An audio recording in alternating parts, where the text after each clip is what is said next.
Hi,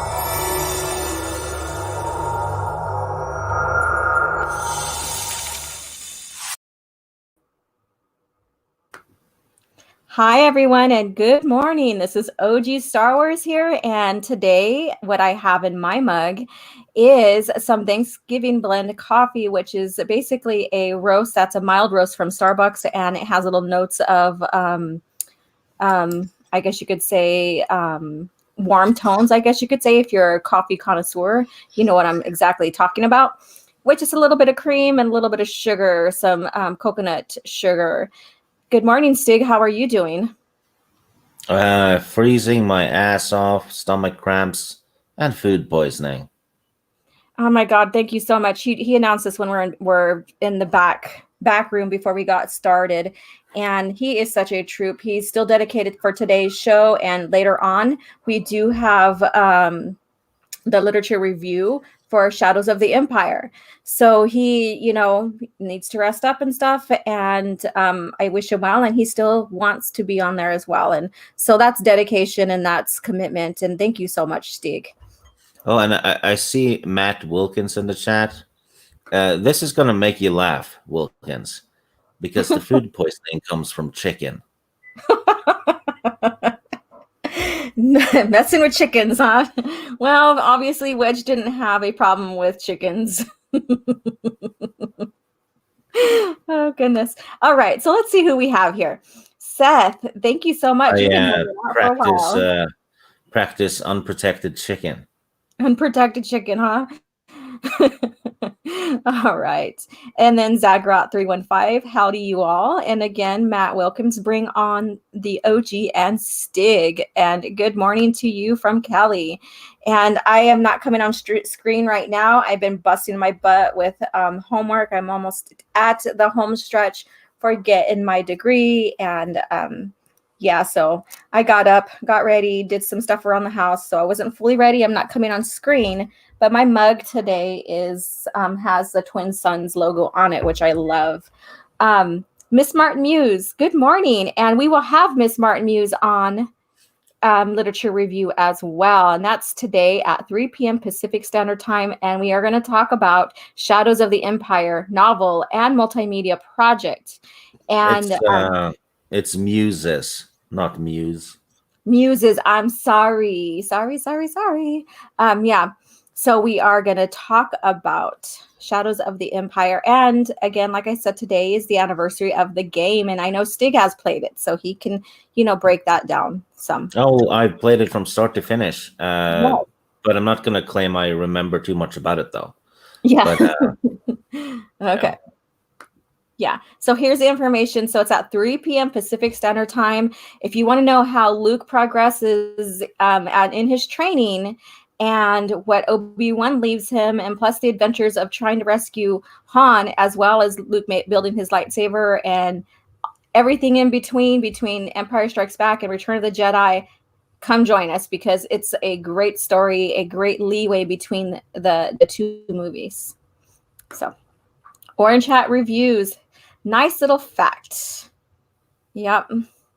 And then here we go. Matt Wilkins, the Twi'lek lives matter. Twi'lek lives matter. Yes, they do. Coffee du fromage. I probably ruined that. I'm sorry. Matt Wilkins, Stig, not feeling well? Well, he's reading new canon stories. He's trying. That's for you, Stig. No, I don't tend to read the toilet paper. Oh, goodness. And hey, Wicked Steel, how are you doing? Wedge can't find his girlfriend right now. I bet his girlfriend, his new one, is called Snow. Stig ate his girlfriend, and I'll just leave it at that for your guys' imaginations. Matt Wilkins, I was going for hot chocolate, but I am all out of at the moment. I'm so sorry. That sucks. Hot chocolate is amazing as well. I don't feel sorry for him at all. Of course you don't. All right, Wicked Steel. I have OG Mountain Dew in my mug. That stuff gives me the hiccups. I cannot drink it without, and I haven't drank soda in a very long time. But the last times I have drank it before I gave it up, soda up, Mountain Dew gives me the hiccups. It does. Hmm. It's weird. I don't know why. All right. Stig is breaking down the game and that chicken he ate at the same time. Sometimes, Mr. Wilkins, I quite hate you. And Lady Toriel, how are you doing, lovely? And I am so excited to bring the next two Clone Wars novels to you. And I'm very excited. Great stories in there, great action, and there is suspense in there. I mean, Stig and I were just talking about that too. All right. I understand there is to be coffee. That is up to you. Coffee chat. Yes, I encourage you to bring your coffee. However, whatever you feel like drinking and your favorite beverage, bring that instead. And he's Put put 30% coffee in your mug and 70% vodka. wow, there you And then go. a little dash of battery acid. Ew. That'll put hair on your chest. No, thank you. You enjoy your version of what you like. that and Miss Martin uses probably would agree with me. That's not what you put in coffee. Remember, Stig, you're saying you don't make coffee that way. Yeah. Oh, and Wilkins, no, I'm not gonna go vegan. No, no, no, no, no. Oh, I don't see it right now. It must be coming up here Yeah, pretty soon. you So. skipped it. No, it's the one above. Oh, is it? Let's see. Okay, sorry. Stig, what is the chances you go vegan? Oh, No, I'll take this every day yeah. instead of going vegan. Yikes. You'd rather have sweats and all that, Yeah, and you feel like your guts are gonna fall out. yeah. Ouch. Wow.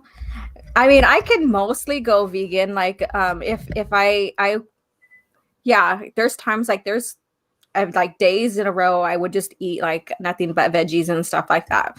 I don't know if it's just that my body feels like having that and that's it. But then there's days where I'm like, give me some red meat. So You know, yeah. if you only eat vegetables for dinner, that's a huge missed steak. Yeah, missed steak. Yes, mistake. All right, Razvin. Those hiccups are, in fact, heart burps. Mountain Dew puts energy drinks to shame. Yes, they do. Oh, well, I couldn't do it. I could never drink Mountain Dew, but I gave up sodas like 15 years ago or something like that. I've So given it up several times, yet here I am. you're like, you have your, what are you drinking right now since your stomach is like not very well? Yeah, some cheap cola stuff. Oh, well, It's a 4 out of 10 on a good day. ew. Are you drinking it right now as your stomach is all messed up? Yeah. Oh my God, darling, you should be drinking something tea and allowing your stomach to rest. No. Oh, oh my God. Okay, well, as long as you fare well and that you start getting better. All right. Oh, and then Orange Hat reviews. I already got hair in my chest. Laugh out loud. Well, you'll get a fine coat on your body. No, You'll get it on your back then. go to your back and everything. I have peppermint coffee in my cup. Oh, that sounds so yummy. Yummy. And then, so today, before I get into the comic, so today is a literature review at 3 p.m. Pacific Standard Time, and I'll have Rev Kev on. I'll have Miss Martin Muses and Stig, and we'll talk about it, break it down. Like little certain points in the view, what they think about certain areas in the book and how they feel about, Luke and Vader's relationship and all that. It's going to be fun. And I think it's something, if you need a break from all this Disney Star Wars news and stuff and want to go back to the heart of Star Wars, come on in and listen. It's at 3 p.m. Pacific Standard Time.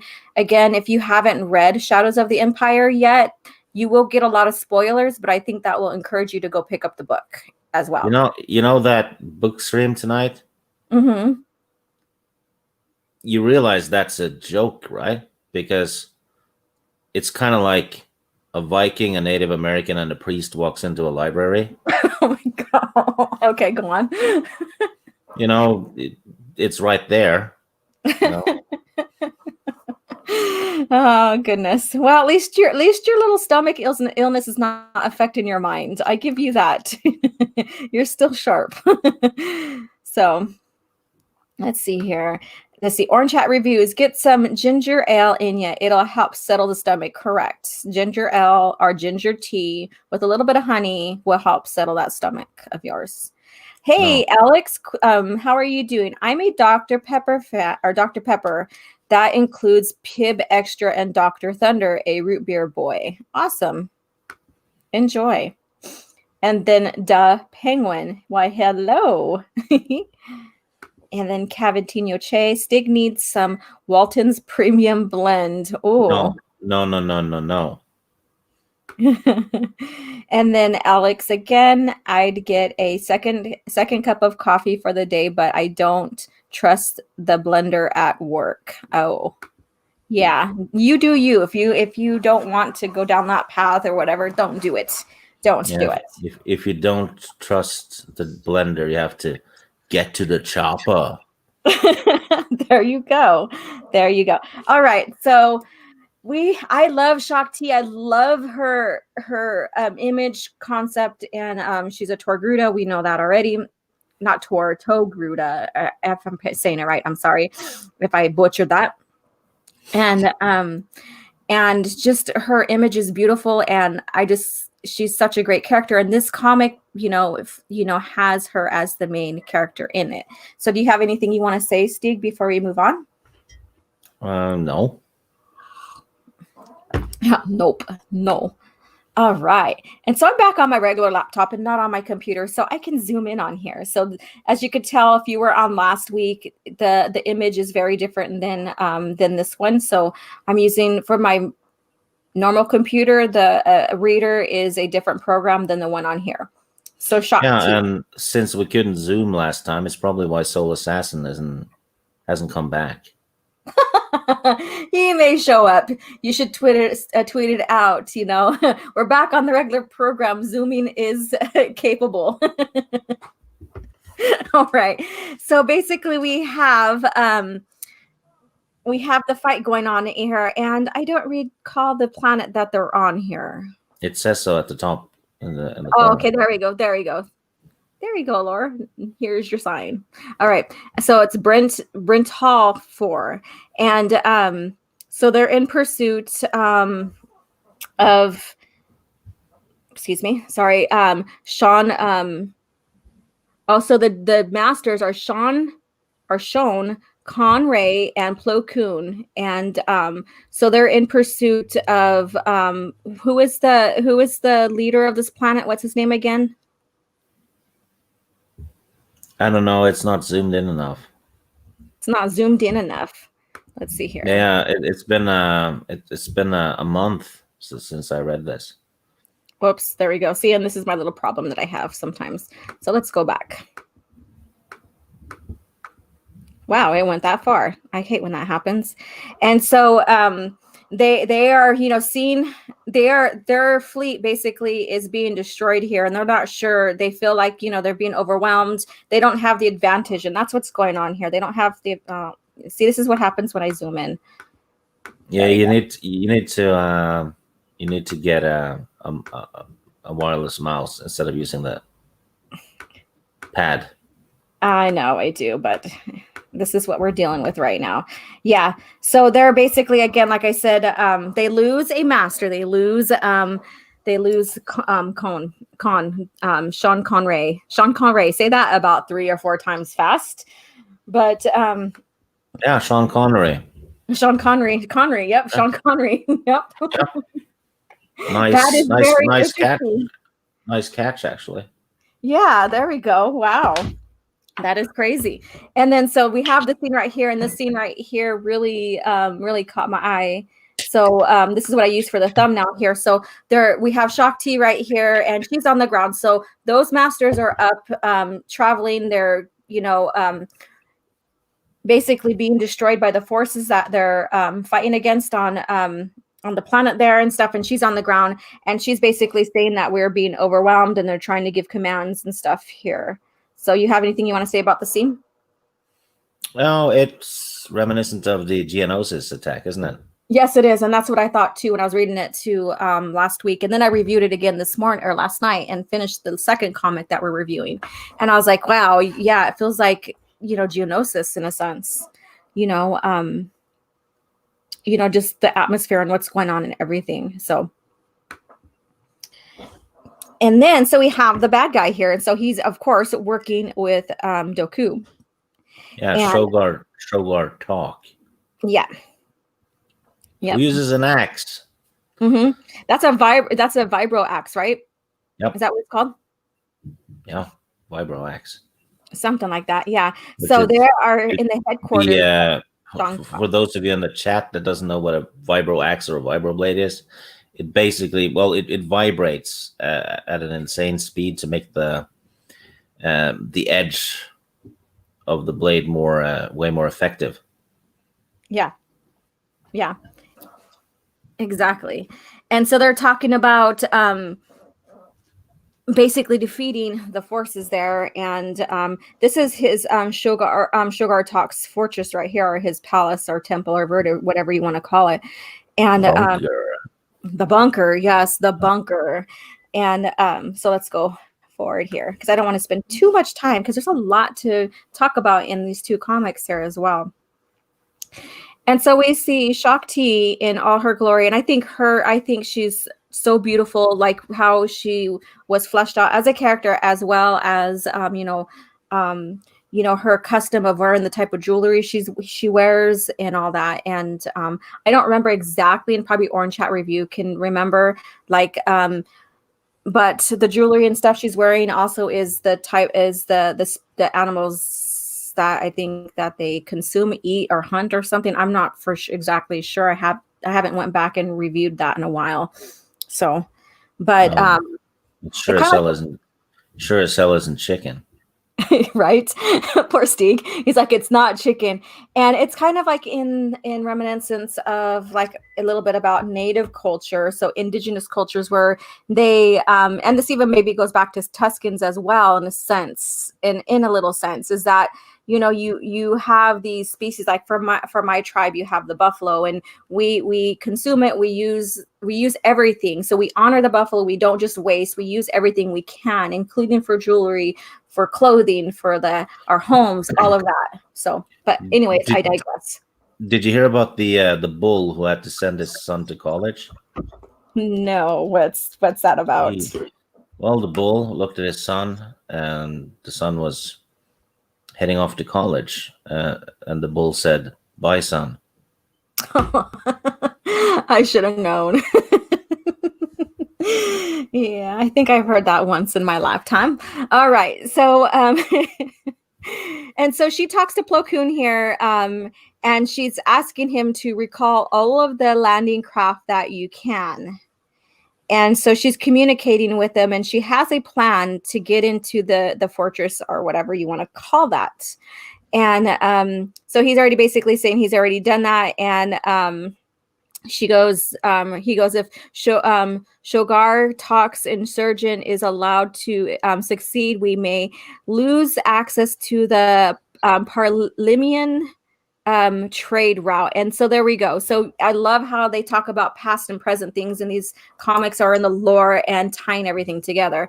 And access from here to the Taiyan cluster, is it Taiyan? Yeah, Taiyan cluster will be impeded. So basically they're fighting even for trade routes and stuff as well. You want to add anything for this one before I move on? No, it's classic of that era. There's trade routes, there's hyperspace lanes, all kinds of political political battles, kind of. Yeah, exactly. Because yeah, that's at the heart of it, though. That's why the separatists formed to begin with. Yeah, yep, exactly. We see that in the Phantom Menace, right? Yeah, That's the beginning of it's basically a Star Wars Brexit. Mm-hmm. True. All right. So we move on and stuff. And so she basically tells us she's cut off from the bulk of her troops. And, so she's trying to stand her ground here. And she's still communicating with Plo Koon here. And they start planning on getting into the fortress. But then they also notice that there is a fight going on inside the building here. So they're going to go investigate. Do you want to add anything to this one? No, they're basically reached where they're supposed to get to. Yeah, exactly. And then we have here inside the building, there is basically it's a prison building, correct? That's what I got. Yeah, Yeah. it's they've been using a prison as a base. Mm-hmm. Yep. And so we have these prisoners and they're fighting. There's fighting going on there. Shaak-Ti and her troops go in to find out what's going on. And here we go. So we have these characters here. And so and they're in full action here. And so you want to say anything about any characters in here, Stig? Yeah, the one in the middle, hello there. Let's see here. That one? Yeah. Yep. No women of color in Star Wars, eh? Yeah, and look at she's a what, Zeltron or whatever? I'm not sure. I thought Latino to be honest. Okay. With her sassiness. Yeah. Okay. And then, oops, let me go ahead and go here. All right. And so we have her igniting her lightsaber as well. Yeah, but she's gonna, take care of some business there. So here we go. So if you go ahead, my throat is like itchy right now. I'll go ahead and talk about the scene real quick while I take a couple drinks of water. Yeah, well, Shaak-Ti and the clone troopers get inside and join the fight, and you get to see the Wookiee immediately attacks the clone troopers, and Shaak-Ti throws him into the wall to show him who's boss, so she can domesticate the Wookiee. Mm-hmm. Yeah, and there's a little tie-in with why the Wookiees act and why he does, and so we'll get to that. So it's very interesting. I thought it was very, very interesting. So, and then they discover, well, a Jedi, and so they have their confrontation here, and we find out that we have Sigaro Autumn, and then we have the Wookiee's name is Reich, and then Lisha. Yeah, and Lisha seems to have a past with Shaak-Ti. Seemingly, it seems like Shaak-Ti is why Lisha is in jail to begin with. Yeah. I think that was it. Yes, it is. So, and then we have Reich in here, and which is kind of ironic if you zoom in on her chest, and the fact that she's busting out of prison. It's ironic, huh? Oh my god, that's so funny. Foreshadowing, huh? Just that, because she's busting out, and she's busting out of jail, out of prison. And so we have, was Shaak-Ti a healer too? Because I know only certain characters were healers, because not everybody's a healer. Because I know she goes into the bacta tank. Usually healers can heal themselves too as well. Well, they can heal themselves a little bit. Yeah, there's a little bit. Yeah, like Ki-Adi-Mundi in one of the first comics we did. He broke his arm in that sandstorm, and he healed himself as best he could, which was basically he set the bone and healed the bone so that the bone could heal itself faster over time. Yeah. So it wasn't like in some role playing game where you just drink a health potion and then you're fine, right? Yeah. Well, then that's why I mentioned that, because not all Jedi can heal themselves or heal others, because we have Jaina Solo who could never heal herself, and after her fight with her brother, she goes into the back the tank and mist to be healed and stuff. So that's what I'm asking, because more or less she maybe because so right here she gets in with Rook or Reich or whatever his name is, and she basically finds out what's going on with him, why he's acting the way he is, and she could feel his pain. So I know that Jedi can sense things, that's for sure. Yeah, I So think maybe she's more of an empath or something. probably. Mm-hmm. Yep. And basically, Lisha says he saw his family killed before his eyes by the Mandalorians. Don't know what the big deal is. I killed my own. So Oh, basically, he's seen his own family killed by Mandalorians. yeah, and she is a rather fucked up individual. Yeah, she is. She is, and we'll learn Unless more unless about her unless her family deserved it. They could have been crazy too. We don't know. that, right? Yeah. So the Wookiee seeing his family get killed by Mandalorians, and so seeing the stormtroopers, because they were they're basically their father, the genetic father is Jango Fett, which yes, he is a Mandalorian, Yeah, and and he used to be the Mandalore. yes, exactly. And so everything that the clones, like the image and the armor, represent that. So it all makes sense here why he's like, they're cautious with how he's acting and everything. So let's move on. Also interesting how men and women get sent to the same prison. Yeah, it's like there was no separating. They're like, you're just going to prison. Have a good time. Yeah. Yeah, there's none of that. Go ahead and take this scene right here, Stig. Well, they find Quinlan Mm-hmm. in there as well. Shaak-Ti, of course, recognizes him, and there's some plot stuff being happening. Yes, and he's like, I'm not Quinlan. I am Cortovas. So he's still undercover here. Yeah, he's undercover in prison, and crap happened around him. Exactly. And they never say that, hardly, people who like hate having like sexy figures, or women who are not fully covered in the comics and Star Wars.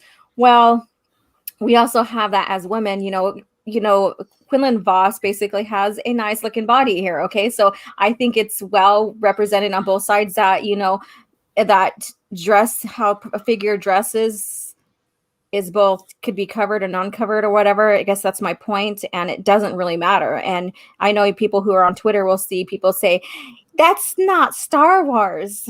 That's clad, blah, blah, blah. And, or you just want to, about those characters, which is not the fact. So, yeah. And so what if people do? it's their own thing. Yeah. Yeah. Big deal. Yeah. Yes, exactly. So, and here we go here. So they're chatting away, and so she's just talking with Quinlan about what's going on, and what he's been up to, basically, catching up, I guess you could say. Yeah, and what's his name? Agen Kolar Yes. is on the microphone as well, and he is not happy with Quinlan. No, he's not. He is not happy with him whatsoever. And this will lead into the next one in a sense. So stay tuned. Yeah, but they discover that they talk about their mission and what they have to do, and that's coming up right here, and what's going on with their mission, and stopping the leader, the crime leader, I guess you could say, of the planet. So here we go. Go ahead and get this one. I can't see because it's not zoomed in enough. Okay, what do you need? Let me see. I will try to zoom in a little bit more without losing. There we go. Yeah, they're talking about the infiltration of the facility, and they're trying to get to the boss. Yeah. Oh, the heater's too hot in here. Okay, there we go. Turn it down. All right. So yeah, they want to infiltrate. So they ask. No. This is the prison, and they're going to the fort later, right? Yes, they are. Yeah, my bad. And Right, what's yeah. going? Yeah, what's going on is they ask Aegon to move his troops, his forces to the south side or to the north side, Yeah, and so that they can enter from the south. yeah, and Quinlan knows. Um, I think, yeah, Quinlan knows something. Can't remember what it was, Yeah. but there's a lot of tactics being laid, and Mm-hmm. Yeah. Yeah, there is. And you could see how hardened Quinlan is, in his mind frame and stuff, like not just his body, but his mind frame. well, he has a classic Viking look to his face. He does, huh? Yeah, yeah. This is what I look like when I say no. Okay. All right. So Well, Orange Chat Review shared with me, found the jewelry info. It's called a cool tooth headdress or necklace, prey of the Togruta, but also predatory as well. Yeah. So I just couldn't remember the name. Thank you so much. I should have looked it up last night, but I just finished reviewing everything and going over things for the second time, and called it a night. So. Oh yeah, and before I move on, she basically tells everybody you're volunteering. So she's there. She's was it called voluntold, telling them that they're going to be involved, yeah, basically. So that's funny. Okay, I want to get on. There you go. And then he's like, "What?" So we have they're not really disagree. They're not really like wanting to comply. And then so this gets into her banter with Lisha, and she's like, "You just want to kill me. You just want revenge because I killed your." And here we go. Here's the spoiler. She killed her Padawan. And so she goes, "You just want to find a chance. You want revenge. You just want to kill me." And Shaak-Ti's like, "No, that's not me." So they kind of have that banter going back and forth. yeah. Lisha is being paranoid, which criminals often are, and Mm-hmm. she thinks it's all a ploy, and that Shaak-Ti will kill her at some point, Yeah. because that's probably what she would have done. Yeah, that's exactly what she would have done. So she's thinking as a criminal what someone else may have do to her, because that's just her thing. That's just her lifestyle stuff. So yeah. She actually looks a little bit Native American, doesn't she? With her braids or her wraps a little bit. Kind Yeah. of. Yeah, they're just too high. They're not placed well. No. I'm Hmm. critiquing her hair. Sorry. That's just me. But yeah, No, you but have a that's what women do. They could critique each other's hair and stuff. So yeah. So they're talking about splitting their forces and going into the shieldings and interfere with the comms, etc. That she also tells Shaak-Ti also tells Plo Koon and them that she may go silent, that they may lose communication as well. And she gives them orders on when to basically come in and attack and stuff. So she tries to lay things down as smoothly as possible without being discovered. And so they start moving forward. yeah, and they're gonna go through the sewers Mm-hmm. because every adventure story needs a sewer level. Yeah, and we will find out more about the sewers too in Shadows of the Empire. Yeah. Yeah, so kind of foreshadowing our next for our literature review right here. So go ahead Yeah. and talk about this one, Stig, since you got a Yeah. good Yeah. perspective. They get attacked by the toilet monster, which is a big thing. There's a yeah, they get attacked right off the bat, Yeah, exactly. and this is not a Dianoga. This is No, something else.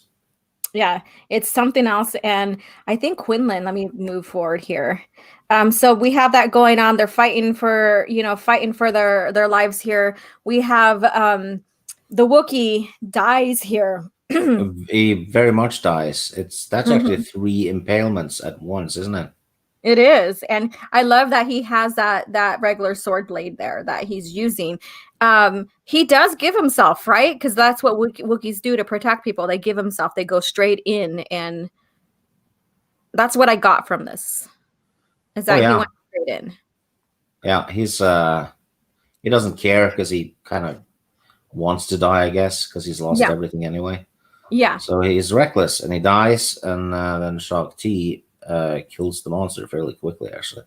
Yeah, and then she goes to him, and this is so sad. She's like, you didn't have to. She basically calls him a sad soul, and asking him what he was thinking, and you're defending us, So she questions all of this, but she also, speaks to him, and says that she will, if she can come back, she will grab his body and take it back to Kashyyyk so that they can have a proper burial for him, which was very sad. But it's just another thing of world building, and Yeah. spoilers, if you read New Jedi Order, we learn more about the honoring as well of the Wookiees and stuff. So further, and yeah. So, anyways, let's go on. This is kind of sad here. So, and then we have them communicating here as well. Go ahead and take this one, Stig. Yeah, you have Dooku communicating with the villains, and yeah, basically just doing what villains do, Yeah, giving orders, and yeah, plotting and stuff, yeah. plotting and all that. Yeah, and so this again here, he is the leader. Isn't he the leader of the planet as well? I think he was, or he took over the planet. Yeah, that's what I have not really fully decided yet, if that, and we'll get more into as soon as we get to the end of this or closure of this comic here, and how the Jedi talk about everything about this, what's Yeah. going on here. Oh, So I'm not going to spoil anything. they've captured Agent Kolar, Mm-hmm. and they're throwing him to the floor very roughly. Yes, they are. So they're treating him bad. They're treating him really bad, and they do put him lock him up as well. Um, Yeah, so. and this is something we learned from Monty Python, from Life of Brian, that if you have a prisoner, always throw him to the floor very roughly. Otherwise, it doesn't count. Yeah, you have to really treat them bad. You have to really, yeah, like the scum they are, like the rebel scum they are. Yeah. Yeah. Whoops, wrong one. Okay. All right. So they start, going to where they need to be, but they also discover that they're moving prisoners around, and that they need to find a way to get past that. And this is very similar to A New Hope. Very similar to A New Hope. So basically, they act like they are part of the team here, and they have another prisoner, from the insurgent that's happening, and so they take him in, and they convince, and they succeed. Yeah. Oops, sorry. Click that twice. And he's like, oh, that was done, nicely done. And so they get inside. So that was really, again, a remnants, like, a callback to A New Hope with, Luke and Han and Chewie. So, and then when you think about it, the species were like Wookiees were slaves and all that. So that was easy for them to convince that they have Chewie. And this one, they have the stormtrooper, which they've been trying to capture and destroy. You know what's interesting, though? In every damn war in Star Wars, the Wookiees are slaves. Yeah. Even though yeah, I noticed that too. So what do you think about that, Steve? You'd think at some point they would take precautions to avoid it happening again. Yeah. But they don't. I know. By the time you think we get into Legacy of the Force, when Jason Solo bombards the planet and stuff like that, you would think that they would have learned, right? Yeah, they're always the victim. Yep. I'm gonna have to stand with Lethal Lightning now, because they deserve it. Yeah, F the Wookiees. F the Wookiees. Okay. Yeah, we already know. If you know Lethal, you already know his stance on that. So, I mean, they got enslaved by the Transdoshans as well. Yeah, and then in Dark Lord Rise of Darth Vader, we also have Vader going in there, and that's when they get captured and enslaved to build the Death Star and other projects and stuff as well. So there you go. A little bit of history there. So we kind of digressed from this, but let's get back into the comic. All right. So they make it through, and they talk about who's going to go in and destroy. They don't have bombs or anything like that, and they're so the trooper gives himself up for that, and we'll see what's going on here. So. And then we have Shaak-Ti and Elisha. So go ahead, Stig. Go ahead and talk about this one and all that. Yeah. Orange Hat Reviews wants you to zoom in on Elisa's rear end. I think he has something important to say about it. Some trivia, I think. Whoops. Well, it doesn't want me to. Look at that. Oh. Dang, it really zoomed. It really skipped ahead. What the hell oh, there we go. See, it's not. Let's see here. There you go. Yeah, they basically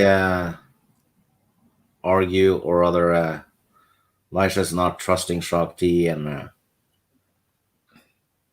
it's basically just an expansion of what happened earlier, and then she walks into that room and steps on something. Yes, exactly. And so basically, Shaak-Ti has her best interest, but Elisha doesn't trust her because in Elisha's mind, people get revenge. And so she thinks that Shaak-Ti is eventually going to get revenge and kill her. And she's like, don't move. And Elisha's like, I don't have to listen to you, bitch, kind of deal. And then, so this is what happened. We have these, what kind of trap would this be? Like these little inner motion detector, basically, beams. That if they go through you, they can repel you. No, this is projectiles. Yeah. Okay. It's pretty much if you enter and trigger the sensors, the whole room shoots at you. Yeah. Yeah. Well, yeah, like a motion detector that has projectiles to basically kill you. So you can't infiltrate or go to the next room and stuff like that. Yeah. And so Shaak-Ti senses that. Yeah, it's basically like those little turrets in the detention area on episode 4. That starts shooting. Yeah. And she tells her to go limp, and they're saying light storm chamber, booby traps. And then, Razvin says, go limp, laugh out loud. But basically, yeah, Shaak-Ti tells her to go limp because once she stops moving and stuff, it stops shooting. It stops, everything stops. So. Yeah, that's true. Once you go limp, everything stops. Life? No. I will not. I'll just leave it at that. All right. So we have their little banter here still going on. And so, she's like, so you threw me clear. What are you planning to do for yourself? And she tells her to focus. And so basically, she, from what I got, she is basically detracting the beams with her lightsaber. Yeah, she's blocking and doing Jedi stuff. Yeah. Yeah. It's my opinion, though, that Shaak-Ti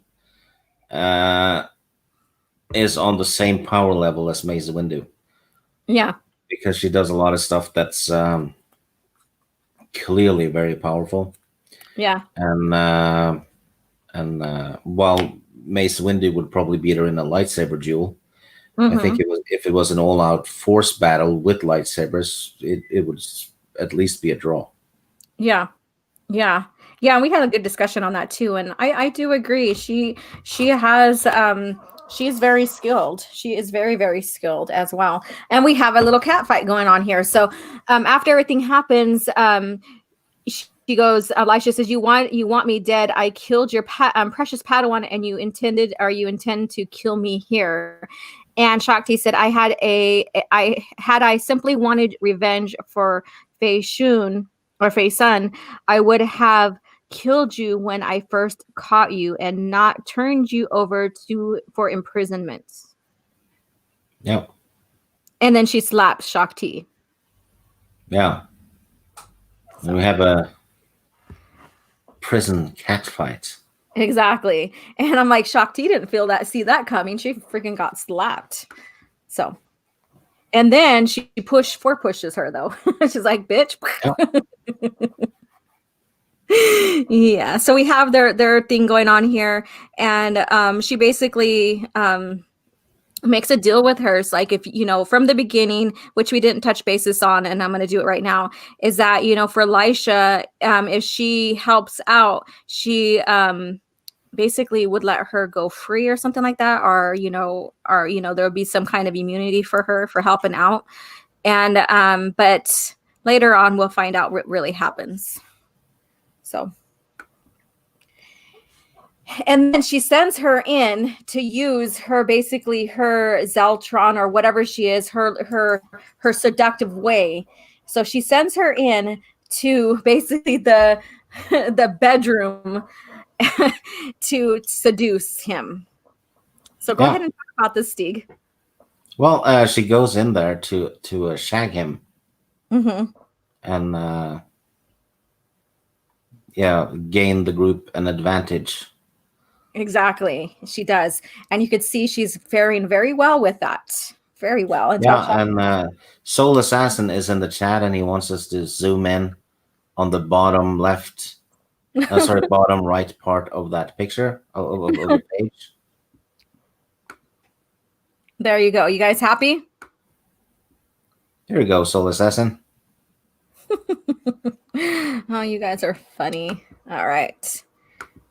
You're lucky I have a good sense of humor and stuff. Yeah, so Shaak-Ti comes in and she goes, listen to me, Shogar talk. Your troops must stand down. Doku is no friend except the Republic back. We are your true friends and not Count Dooku. Open your mind, open your eyes. And so basically she stops the seduction, and that kind of pisses off Lisha because she was ready to have a good time, basically. So Yeah, I think she intends to use a mind trick on him, yep. and then Lysa shoots Shaak-Ti. Yep. And she basically goes back on their agreement. Shoots Shaak-Ti because and so we have this compiling up, I guess you can say. So let's move on. And then Shaak-Ti's down, and she basically tells Shogar or whatever his name is about what's going on, what the plans are. So basically Yeah, she gives up everything to him. yeah, she's a what they call a turncloak. She's a little whore. Oh,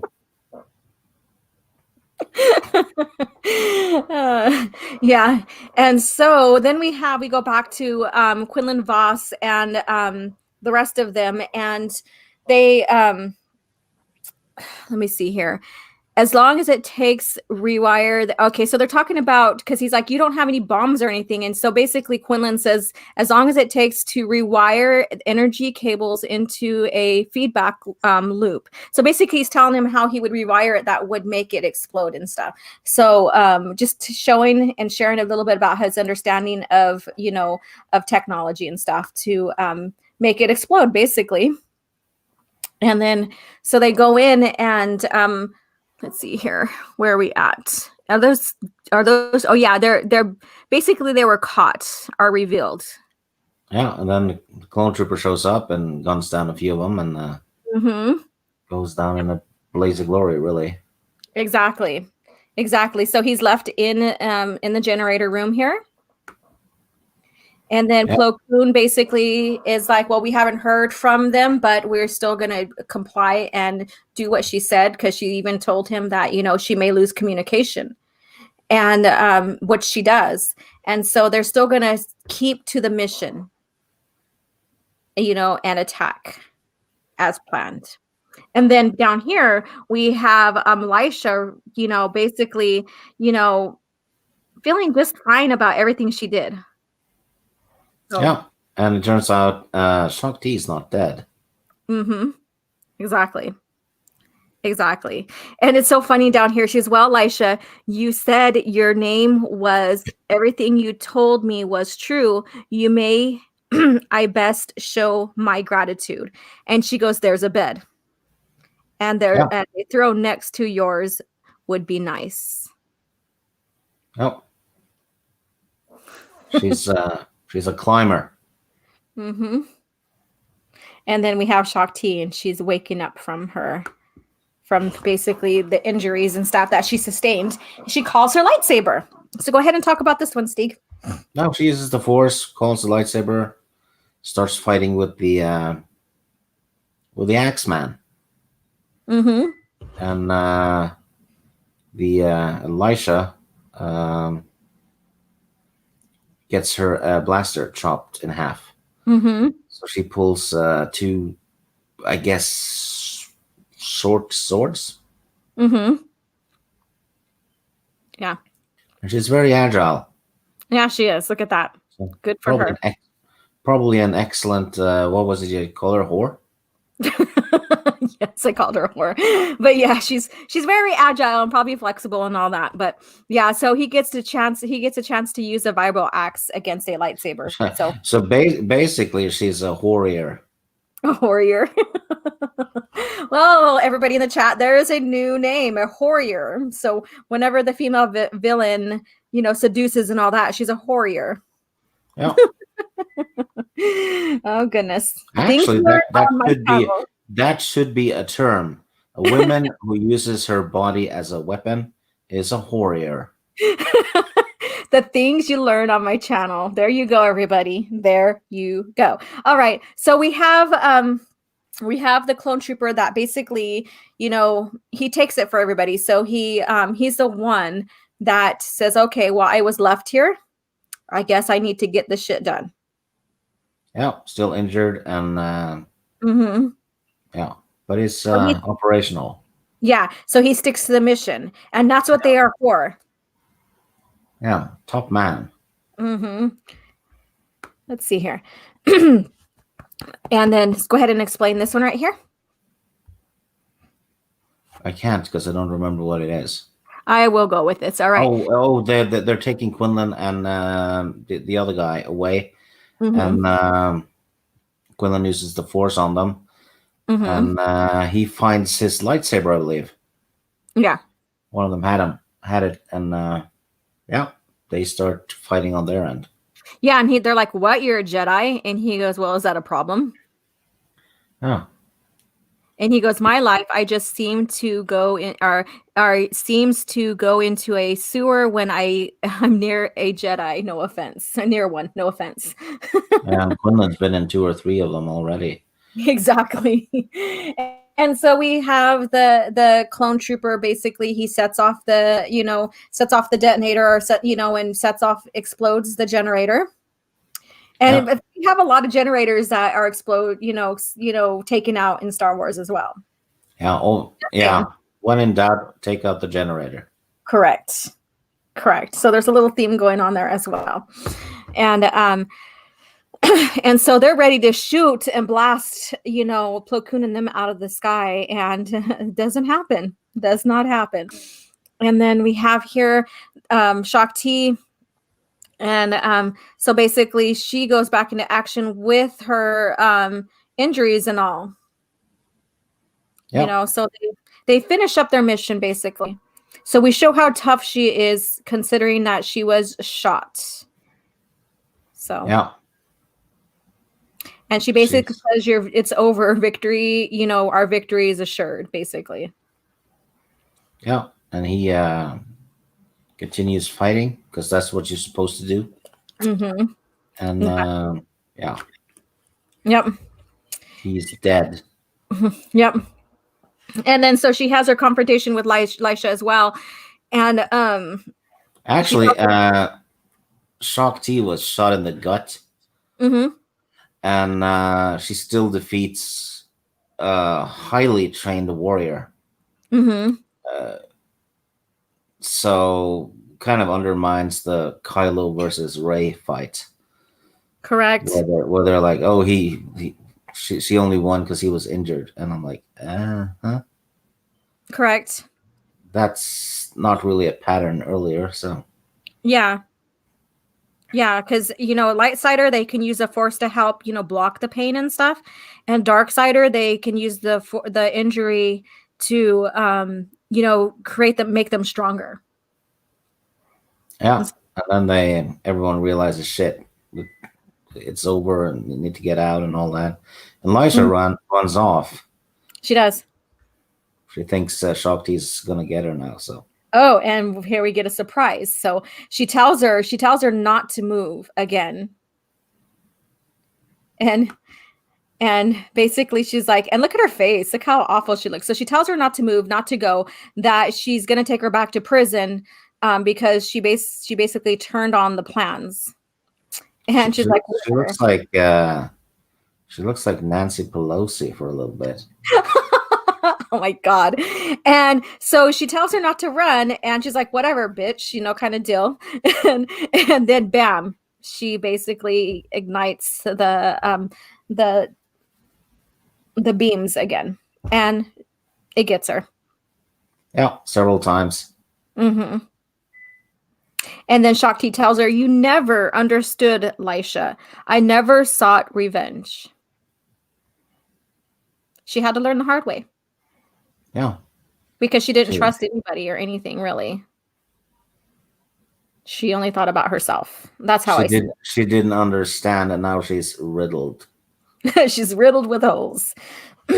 Yeah. Excuse me. All right. I am like losing my voice. Go ahead and take this real quick. Yeah, well, it's basically just the end of the story. Mm-hmm. Quinlan's talking to Agent Kolar. The surviving prisoner is still around. I actually, to be honest, I didn't think he would survive. Yeah. I actually thought Lysha or Lasheen or whatever she was called, Mm-hmm. would be the one who survived. But there Yeah. you go. Yeah. Well, it kind of it I guess between the push and pull between her and Shaak-Ti, something had to happen. And she didn't trust Shaak-Ti, and so she decided to run, and so that's the result of that. So it led some good suspense between the two, the trust versus not trusting kind of deal, revenge versus seeking justice kind of deal, and yeah. Yeah, So because him and Quinlan trusted each other. yes. They both survived. Shaak-Ti and Lasheen or whatever she was called didn't. And Yeah. one of them died. All right. So question for you, Stig.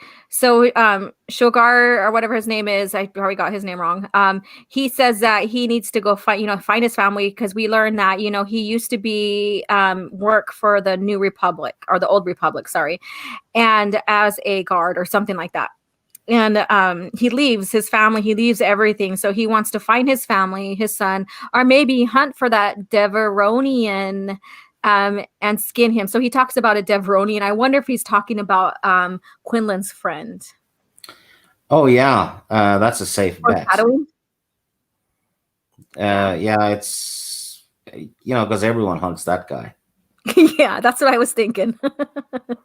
Yeah, so that was kind of like, and then so we're getting to a closure here on this, and then we want to share something, then move on to the next comic here. So this is a few days later. She does go into the back to tank, and then she is out, Oh, and she and meditates about everything.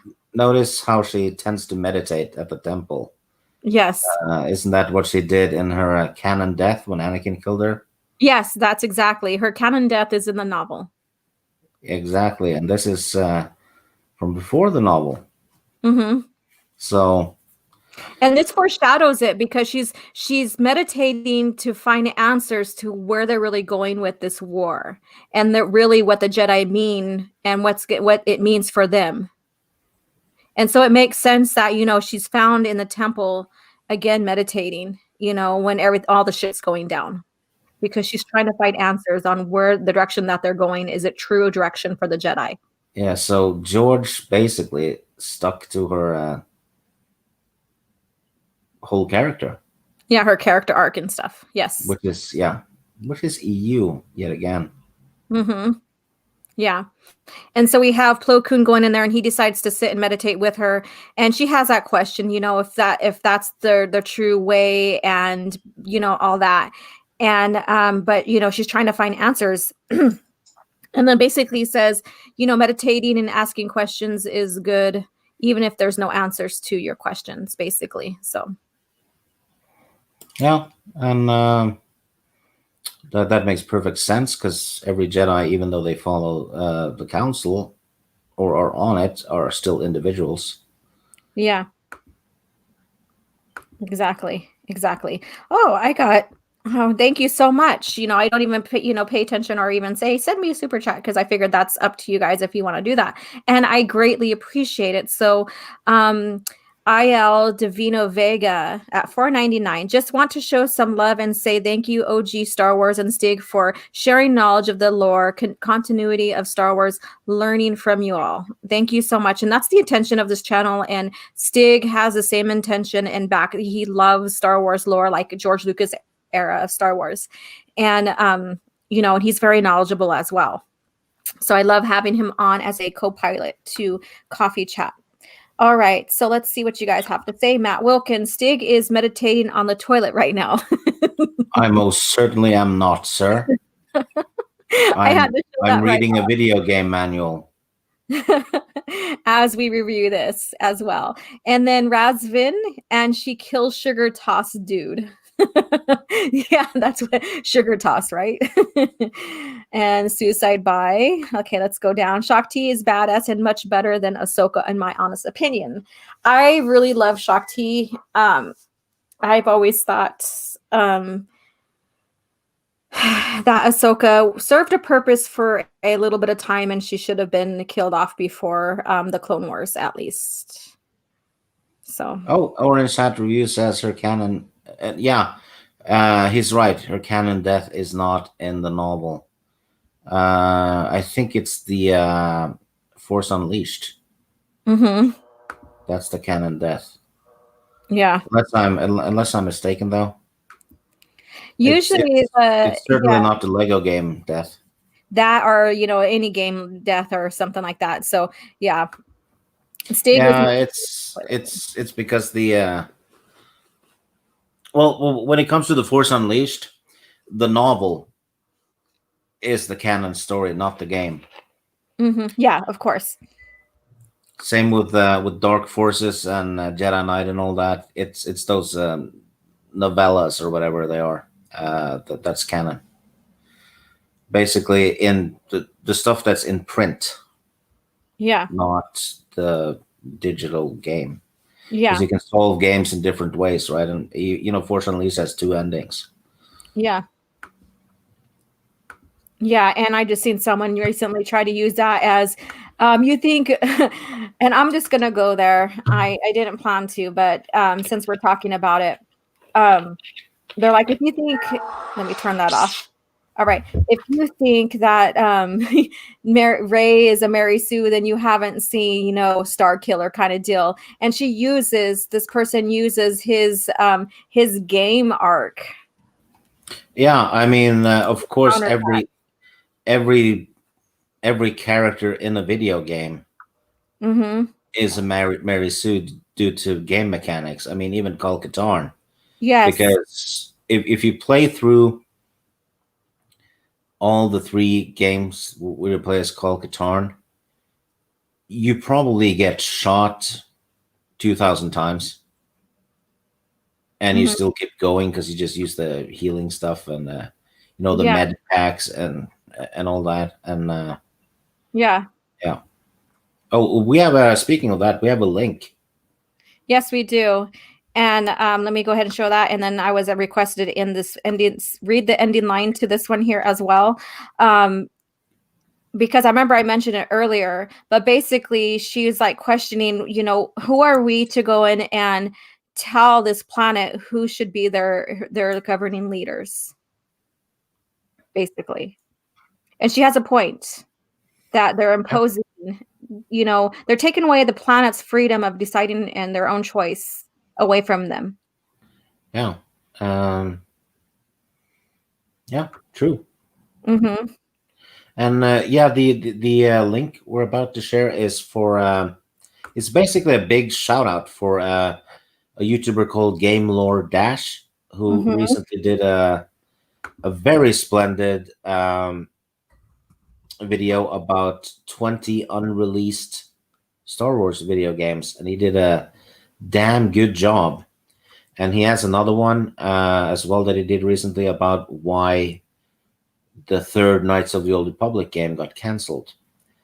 And I can't praise the guy enough because he does his work is so well done. Um, he info dumps so many things, but it never feels like a lecture. Yeah. So he's yeah, Yeah, national. go check it out. The link I shared, but you can also find the link in my community section of YouTube as well. So go watch the video. I did talk about on my own channel the Maul and Darth Talon development of the game before the buyout of the franchise from Disney.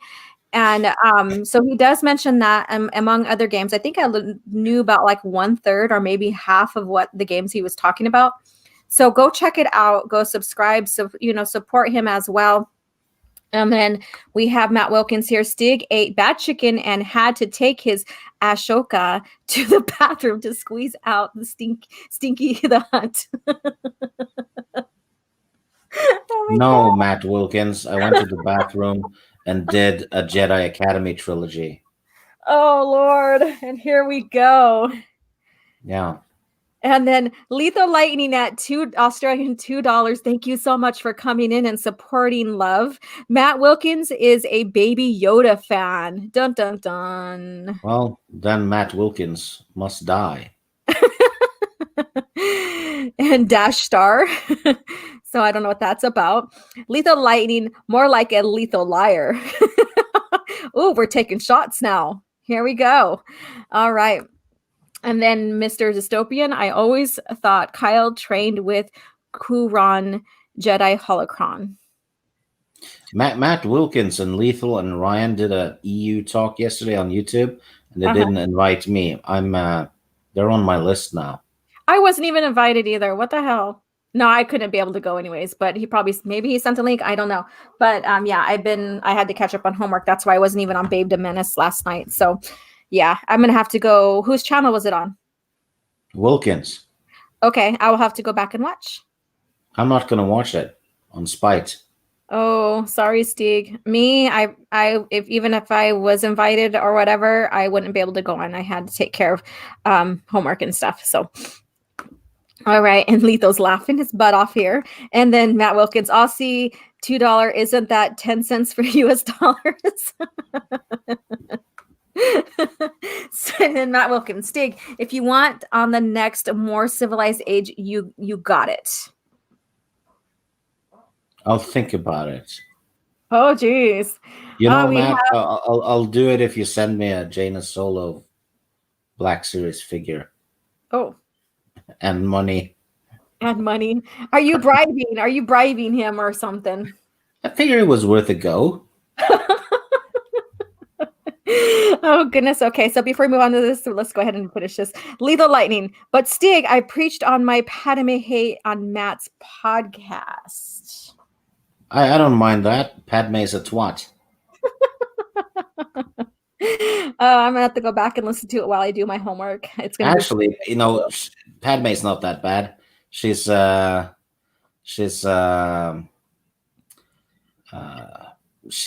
it's just her acting in the third movie that's really bad.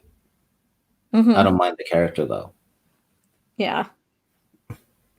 All right. So is Gorgu anywhere in the lore prior to Mandalorian? No. Well, no. Not really. If you look at the lore, no, not in the original lore whatsoever. Not even in the movies. Not even at the temple during Revenge of the Sith. Nothing. So yeah, and neither is the Imperial occupation of Tatooine It's not Mm-hmm. even in the Disney lore ever until they talk about it on The Mandalorian. They're just taking everything out of their ass. Matt Wilkins, never mind. Stig is out. OG is in. Well, that's hurtful. Oh, goodness. I need to have Matt on coffee chat with us one morning if that's ever possible. I know he works and Well, stuff. not now, Why is that? because he didn't want to have me on his thing. Then he doesn't get coffee chat. But it's my channel. Not anymore. Yes, it is. Not today. Poor Stig is so spiteful. Yeah. Hey, I have food poisoning. I get to be in charge today. Whatever. Yeah, you just like Wedge eating chicken. Yeah, I wasn't eating it that way. Mhm. All right, caffeinated wolf. No, Grogu is entirely new to the lore. Exactly. And then outside of Ewan McGregor, everyone's acting was bad in episode 3. Laugh out loud. I Thank would you. disagree. I don't think Anakin's or Hayden's was bad. Lethal Lightning, Yoda should have taken Padme out the back of the Senate building and shot her. Oh, yikes. No Empire. That is rough. Oh my God. No Empire, no Vader. Yeah, well, he's not Mm. that wrong. No New Hope either and stuff because there would go the twins as well. We just end everything right there. Rasmus, no Star Wars comic kind of tried to make a connection with Ahsoka Tano when she was a Padawan, but no. Yeah, they had to retroactively try to fit her in, but it couldn't be done. Okay, better finish this and we'll get back to the comics. Matt Wilkins. Oh, gee, I can replace Stig for the next coffee chat. Stig's just mad because of the bad chicken pecker in his stomach. Mm. And we continue to have shots fired. Orange Hat reviews. Okay, but the Tatooine occupation, please tell me you are joking. I think that's to you, Stig. No, I'm not joking. Yep. And they mess up their own lore because in Aftermath, it wasn't an occupation by the Empire. It was an occupation by the criminal syndicates that decided to fill the void of Java being destroyed. You know that Sun Crusher in the Jedi Academy trilogy? Mm-hmm. Matt Wilkins has a little miniature of that one, and sometimes he sits on it. Oh, all right. I'm not going to touch that with. Okay, laugh out loud, you guys. I'm brushing up all TV and movies, live action and animated lore of Star Wars, and I'm in season 7 of Clone Wars, and I haven't seen Grogu. Yep, No, exactly. you're not going to see him ever. Mm-hmm. And then Lethal Lightning, I can replace Matt on a more civilized age. And then I win. I have COVID. Oh, Yeah, she does. I'm so sorry, honey. She got it right after she bought a shirt from me, actually. Oh, geez. Wow. Yeah, she bought one of my top 5 shirts, and a few days later, she had COVID. Wow. And then she says, why are you replacing Matt? I'm not replacing him, but there's a little bit of a bromance fight going on right now on my channel. Shots are being fired. No, I'm not worried because we can all see that Matt's aim is not very good. Oh, Lord. Matt Wilkins, Lethal, I thought you were going to replace Ryan. Oh. Okay. All right. Let's see here. We'll swap Ryan with empty lemonade can. Oh, I stand with Lethal. Oh, here we go. I kind of have to stand with Lethal because ever since I was a kid, we've been getting all these Australian TV shows and stuff on Norwegian TV. So I feel we have a bond. I've watched A Country Practice. I've watched Water Rats. I've watched Neighbors and Home and Away. Mm. Yeah. And this is for Teresa, but yeah, I will still continue to send prayers for healing and stuff. I've had family recover, but we had loss within this last week and a half. Lost a dear, longtime family friend who is also a big influence on the powwow and in Indian country, especially on the West Coast area. Um, he he died of complications due to it, and then one of our cousins' dad passed away due to complications within the community here. And he doesn't live here, but he no longer lives here, but that's still an impact on the family because of that. And so, I'm putting, you know, healing vibes and stuff, but Teresa's going to be on the channel later on too as well. So you guys come and share support with her, anything positive going towards anyone who needs to heal, including Stig and his stomach problems, helps out a lot with healing, even laughter and stuff. So group versus Shaak-Ti, I want to see that comic. All right, so let's go ahead. Oh, we have, hello, Lyndon Hall. How are you doing? Well, I have a link for my COVID shirts if anyone want to. Yeah, I'll share that in a couple of seconds here. Yeah, there you go. If anyone wants to be sent home from work for the next 2 weeks or so, Okay. this is how you do it. Mhm.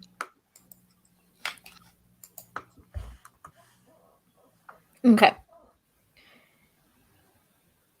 They're overpriced, and I put no effort into the shirts at all.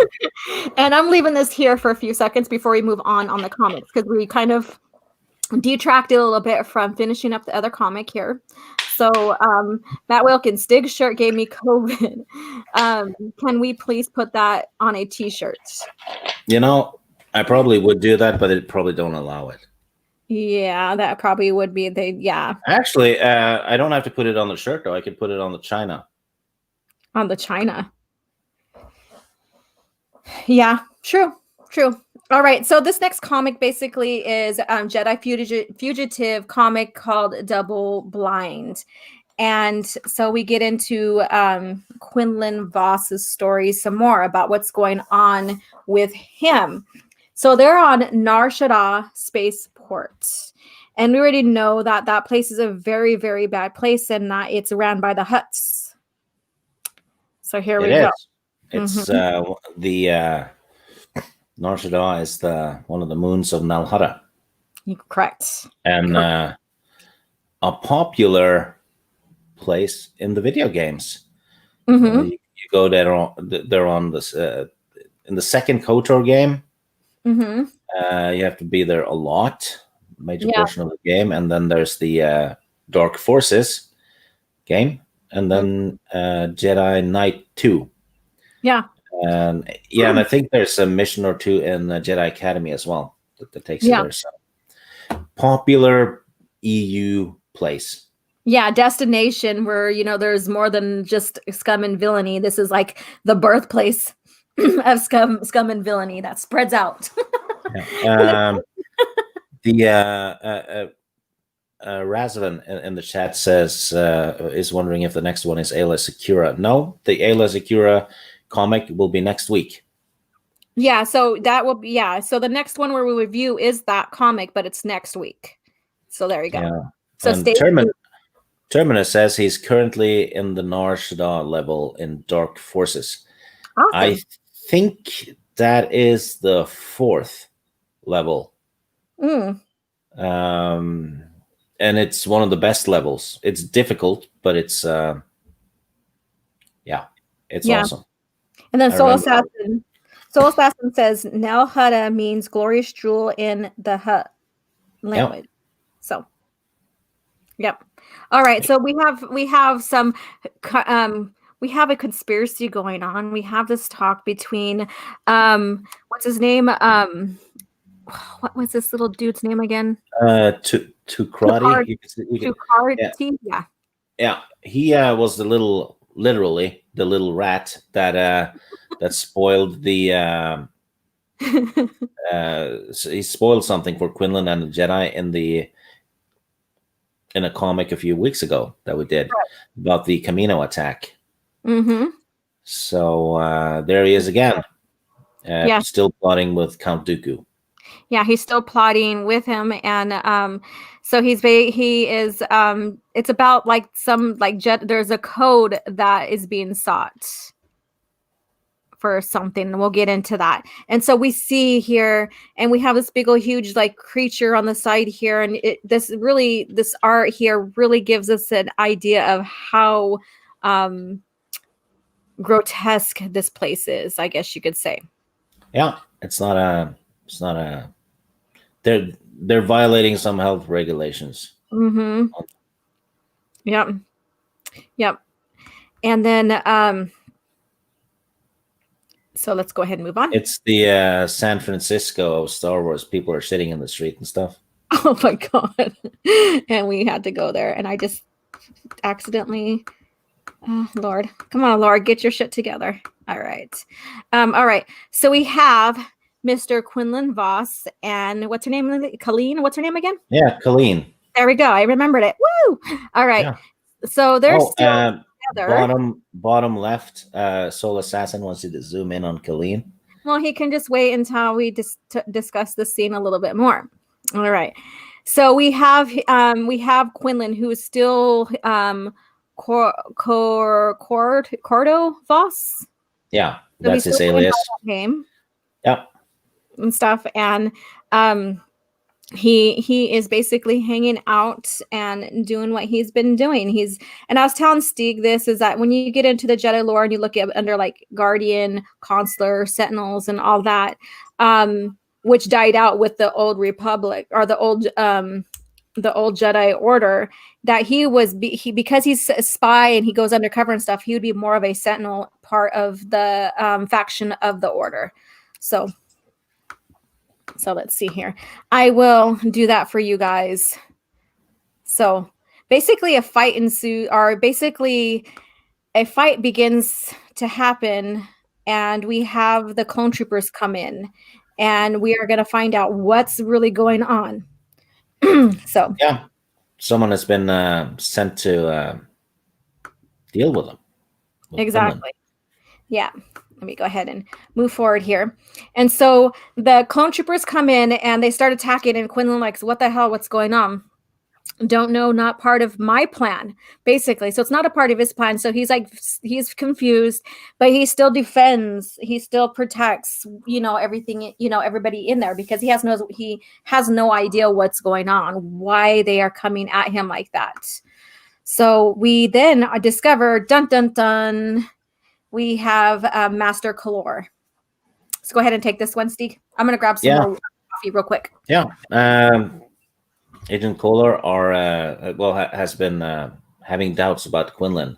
So he thinks Quinlan is too close to the dark side, and now he thinks he's also a traitor and wants to take him in. And he shows up with some clone troopers and basically messes up Quinlan's plans and probably screws his cover as well. Mm-hmm. But he's worked hard to build up. Yeah, establish. Yeah. Yes. Well, Soul Assassin has a pun in the chat. Go ahead and read it. Quinlan Voss is a Jedi master. Oh my god. Well, actually, Soul Assassin, you can add to that one, but by putting Bader behind. Oh Lord. Oh god. All right, let's go on. That's how big of a jerk he is. Oh god, here we go. All right. All right. So then, he finally gets he talks with Master Kalor.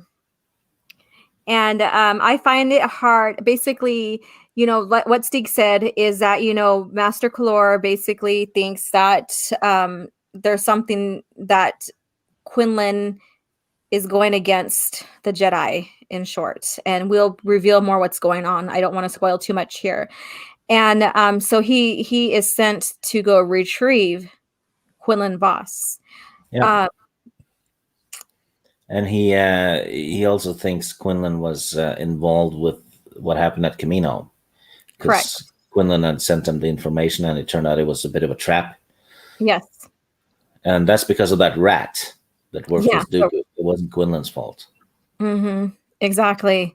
And Quinlan's like, "What the hell did I do? I didn't do anything wrong." And he's like, "Well, we'll let the council decide." And so they begin their little dispute fight, and Quinlan basically runs from him, and then Kaylin as well. So he's protecting her as well because he has no idea what's going on, and Master Kalor really thinks in his mind that Quinlan has basically turned on the Jedi Order. Yeah. And then Quinlan's girlfriend shows up, uh, going, come with me if you want to live. Exactly. And I wish I had Miss Martin uses in here because she was doing our sound effects last week. So she would have been great here in talking about this and doing the sound effects.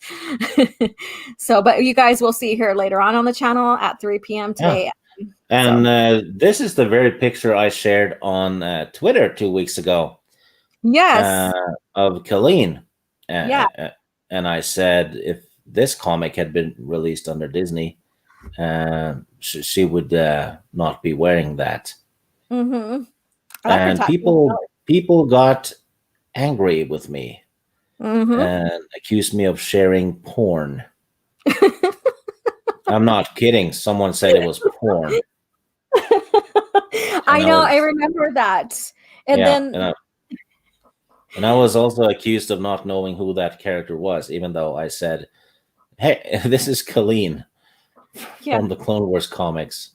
Quinlan lost his girlfriend." So yeah, I didn't know who she was.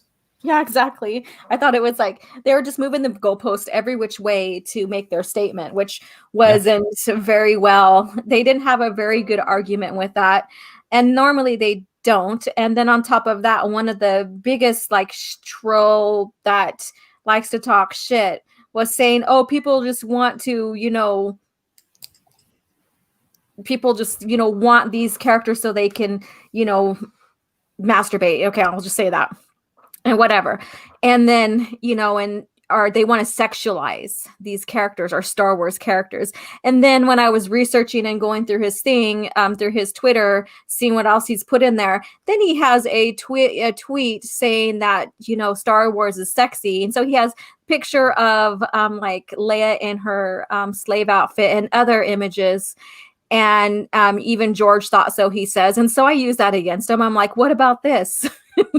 I bet you it didn't even reply. No, he didn't. Yeah, but in case of this character, though, this is how she survived in the underworld, by sexualizing herself a bit. Yeah, because so that's with the character. Yeah, same thing. The other one from the comic we just did. Mm-hmm. She was doing the same thing. Mm-hmm. Exactly. And I'm gonna go there, but women can use sexualize themselves to get their way and influence people. Oh, look at pop music, Miley Cyrus, and what's her name? I forget her name, but basically they just twerk. Yeah, all of them do. Smiley virus. Yeah. Yeah. All right. So move on. So they're protecting themselves. Master Kalor basically has wants to take him in for questioning, and Quinlan's like, "I didn't do anything wrong," kind of deal. But he doesn't want to go because he builds himself in a underworld of spies and stuff, and he has gained trust of all these people. And this woman can drive and shoot at the same time. Mm-hmm. How's that not a strong female? Correct. I mean, most real women can't even drive. Whatever. Shut the fuck up. All right, we will go on. All right, so basically he tells her to go her separate way, and you could tell there's a relationship here by just this bottom image. So yeah, and he's gonna jump off, and just basically gonna get away. Yes, exactly. So so basically they Kalora tells the other troops to go ahead and follow her while he pursues Quinlan. And so that's Yeah. what's going on here. And Quinlan doesn't. Well, he gets off, but he gets off the car, and Hmm. he Kolar senses him immediately. It doesn't work. Yeah. And then so again, he's still in pursuit. And then he Yeah, tells him, running does not inspire confidence in your innocence, Quinlan. And he and goes, surely if you were innocent, you would trust the council to discern that. also he finds himself in the sewer again, Yeah, and there you go. symbolic because he's in deep shit. Yeah, exactly. Yeah, I mean that Yeah. because he's facing one of the highest ranking Jedi Masters, really. Hmm. He survived Camino too. So Yeah, I always thought he died way too easily in Revenge of the Sith. oh yeah, that scene right there was it could have been done better. In the Yeah, novelization, it's done way better, but not on the film. yeah, Um, so after they have their little banter back and forth. He goes, after arresting me on the world of someone like on the word of someone like Takardi. So basically, he's saying you're trusting that little rat that basically is a criminal underworld type of person. Basically scum. That you're going to trust what he says over what I have been doing. And then so he basically says, you are a Jedi and the council has summoned you. Your duty is to obey, just as it is mine to make sure you come willingly or not. So basically saying, you just have to obey. That's it. That's the word. That's the word. he has to obey and come willingly or not. That's a very dirty line. Anyway, Quinlan Voss starts fighting him and starts getting owned, basically. Yeah. Yeah, he does. He does. And here we go. So he's basically on the ground and he has the saber on his back or whatever. And so they have their exchange again. And I don't know what's happened to you. Perhaps you've played the spy so long among the shadows that you've forgotten um, the feel of the light. You have lost your way. And so he has all that distrust and telling him you lost your way, that you're losing your light. Yeah, and the fight takes place in a very dark place as well, which Mm-hmm. is in the bowels of Nar Shaddaa, which is the pretty much the darkest place in the galaxy, except for maybe Korriban.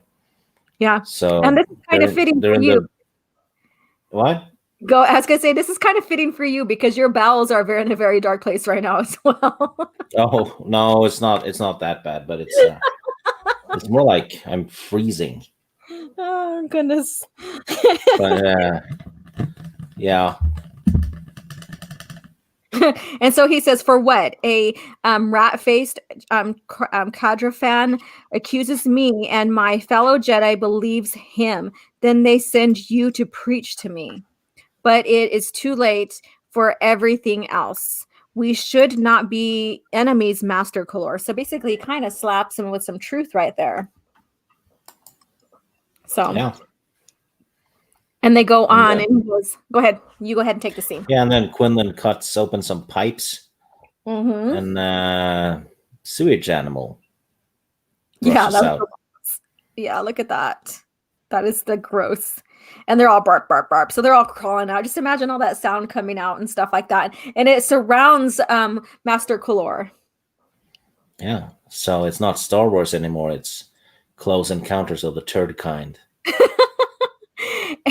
And this also shows that Quinlan Voss knows his territory. Yeah, and we get to see Colleen. Mm-hmm. As soon as the guy has left the car, she crashes it, Mm-hmm. which is realistic. Mm-hmm. Um, and she's damsel in distress, knocked out, Yeah, busting out. busting out again. We have a lot of busting out to do here with Yep. these characters. There you go. And then we go ahead. Oh, nah, I'm not going to say it. I was going to say something. What? You're not gonna say something? Usually you just like blurt it out and you don't care. Okay, go back to the previous page then. I'll say it. Okay, here you go. It's on you though. Hey, well, Well, the bottom pictures. He's lying there. Um, that's a Bill Cosby's wet dream right there. oh Lord. Do I continue. wasn't even thinking about the oh God. All right, yes, it's on me. I let you do that. Oh well. It's done. It's said. Can't take it back. All right. All right. And so it says wait for General Kalor to bring in a fugitive. So they're waiting for that. All the people inside the I guess you could say what, cantina? That would be like a Yeah, cantina. it's like it's a bar or a cantina. Yeah, exactly. And so basically they side with Quinlan because again, Quinlan establishes a rapport with these people, Yeah, and then we have this pretty, and I think, like she's really supposed to be red, but we have a purple Twi'lek right there. yeah. I don't mind at all. Yeah, neither do I. I'm just like, just pointing out, the different colors that Twi'leks can be, and stuff. So yeah. And so we have them talking, right here. We have Kalor. There's no place to run, no way to escape. You're out of options. So basically, they chase him to the cantina. People are like, "What the hell's going on here?" And he's getting ready to flee, and he has him cornered on a ledge. Basically, that's how I see this. Yeah, So, and then dun dun dun, like I said, Quinlan basically has history with these people, with his people. This is the people he has established, but there's another thing that's going to happen that's going to surprise you. And if you haven't read this comic, it may surprise you even more. But they come out and they're like, don't know what's up with you and Voss Jedi, but he's one of us, a good paying customer. yeah. And Kolar just yanks their weapons away, all of them at once. Exactly. But they still fight for Quinlan. They do. They do. So we have the fight ensuing here. And again, it shows that, what Quinlan builds. And I don't think Kolor has even realized the extent of what he's doing and how this is going to affect Quinlan at Yeah, all. and Kolar actually shows no discrimination here because he throws a woman and two guys out of the window. Yes, exactly. Exactly. And then, bam, we have Aruk the Hutt come in. Basically, stop fighting in the name of his eminence, Aruk the Hutt. And then basically he tells Kolar to get the hell out of here, that basically this is neutral space and that Yeah, he is going against that and they he's don't. right Mhm, because the Republic has no authority correct. on Nar Shaddaa. Uh-huh. So if Agent Kolar is going to arrest someone, Mhm. he's not allowed to do that by law. Yeah, exactly. So Kolar has to leave. Yeah, And so he does. So he says, get back on your ship and get the hell out of here. And so then we have the little rat, Takardi, talking and gets caught. and he's singing to himself too.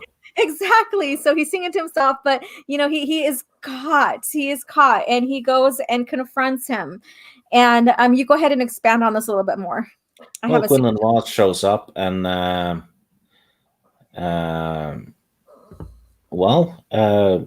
Quinlan has figured it out. Mm-hmm. And oh, you have a super chat. Yes, I do, and I'll grab it here in a few. So let's see here, and then we're almost done with this comic, anyways.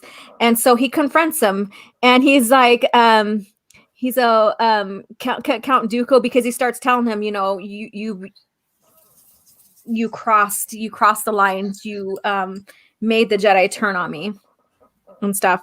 And he's like, no more games, Tukardi. I know I'm a Jedi. So basically he's sensing his lie. I can smell the deceit in you. Do it, or did it ever occur to you that the lie you sold to the Republic was true, that I might also be working for Count Dooku? Yep. Yeah, and he pulls a gun on him, and Quinlan decapitates the little rat. Yes, he does. Yeah, his neck thing is smoking. Yeah, and he tells him, "You haven't merely sold out the Republic. You, Tuacardi, or betrayed Dooku. You double crossed me." Yeah, which is a very how do I put this? It's descent into darkness thing because it's Yeah, about me as well, right? Which is a exactly, selfish thing. It's that's a warning sign right there. exactly. And so they capture Colleen here, Yeah, and they take her back, and you could see that Kolor is like loathing right now because he failed his mission. yeah, he's being pissy, and then we get a little twist at the end. Exactly. You want to read it, or you want me to read the twist? Yeah, you can read the twist. Okay. So basically, they're discussing with Color here. I prevented the holocom codes from being sold, but Master Voss has slipped through my fingers. There is little doubt now he has fled to the fled to the enemy, perhaps to the dark side. And so, what are your instructions, my masters? Should I pursue him? And basically, they say, no, he could be almost anywhere in the galaxy. So basically, they tell him to, stop. And then we have one of Quinlan's old masters right here. Yeah, We must, Thom. yes, we must assume that Quinlan's spy network are all compromised and will have to be shut down. Fortunately, I have others of which he knows nothing, but this is a grievous blow. The female should be brought back for questioning. She may be able to shed more light on this. And so this is a huge twist, and it's like a cliffhanger as well. A good idea. Bring her to us, Master Kalor, and then rejoin your troops. They are supplied, and we need you in the field again. So let me go to the Yeah. next page. So basically, they well, what happens is that they know Voss is innocent, Mm-hmm. but Yeah. they basically want him to defect in a Yeah. sense, Mm-hmm. so that he can infiltrate deeper, and they're doing it without his knowledge. Yeah. Which is also kind of smart, Mm-hmm. because then if he gets captured or something and someone interrogates him, he won't know. But still, it is a shit move by the Jedi. Yes, it is. Yeah, And because even they're using him, and yeah, go ahead. Yeah, even notices. Go ahead. Sorry. The council basically they're doing him dirty on this. Mm-hmm. Exactly. Even his own master Thom. Even Yoda's like, fine plan it would have been if Master Kalor had killed Master Voss. Yeah, Yoda's not agreeing with this. Exactly. Because that could very well have happened. Exactly. So he basically says, true, all of this is but dangerous. This game is that Quinlan Voss plays most of all for him, for that which you pretend to be, you may become. So he knows that the more they send him down that path, the more he will eventually cross to the dark side. Yeah, and maybe a little warning for them as well. Mm-hmm. Exactly. And then this is our one of the next comics we'll review is one here with Ayla Secura. So stay tuned for that. Yeah, so I think there's an Ayla Secura one, and then there's I think there's one called Dooku, but it ties very much into Quinlan Voss. Exactly. All right, let me get to that super chat here. So thank you so much, Abu Nas, for $5 super chat. Today's show is awesome. In the wake of all the nonsense we're seeing on Twitter lately, thank you, OG and Stig, for always putting the EU lore first. Yes, that's what this is all about. And Soul Assassin, gotta look out for your number one customer, correct? And then let's see here. Everybody's saying hello. And yeah, so yeah, Razvan, yeah, he was singing. He was singing, minding his own business, going about his way. And then Razvan, that was radical, dude. Oh God, don't even get me started with Quinlan's um in the Clone How, Wars. how, how do you go from this much depth and character development to, oh yeah, this is a surfer dude? Correct. It shows absolutely zero respect to the people who created Quinlan Voss. And then Razvan, wait, who's that bottom center? So he's probably talking about Colleen. Maybe. Probably. Yep. And then OG Star Wars, what are your thoughts on Grogu needing to reach out into the Force to find potential mentor? There are a growing number of theory videos out there on who it could ultimately be. Blah, blah. I can't even talk. You know, that whole plan is completely moronic, because he's going to go up on a mountain and reach out with the Force so Jedi can potentially hear him. And Ahsoka came up with that idea. Why the hell hasn't she done the same to find Ezra?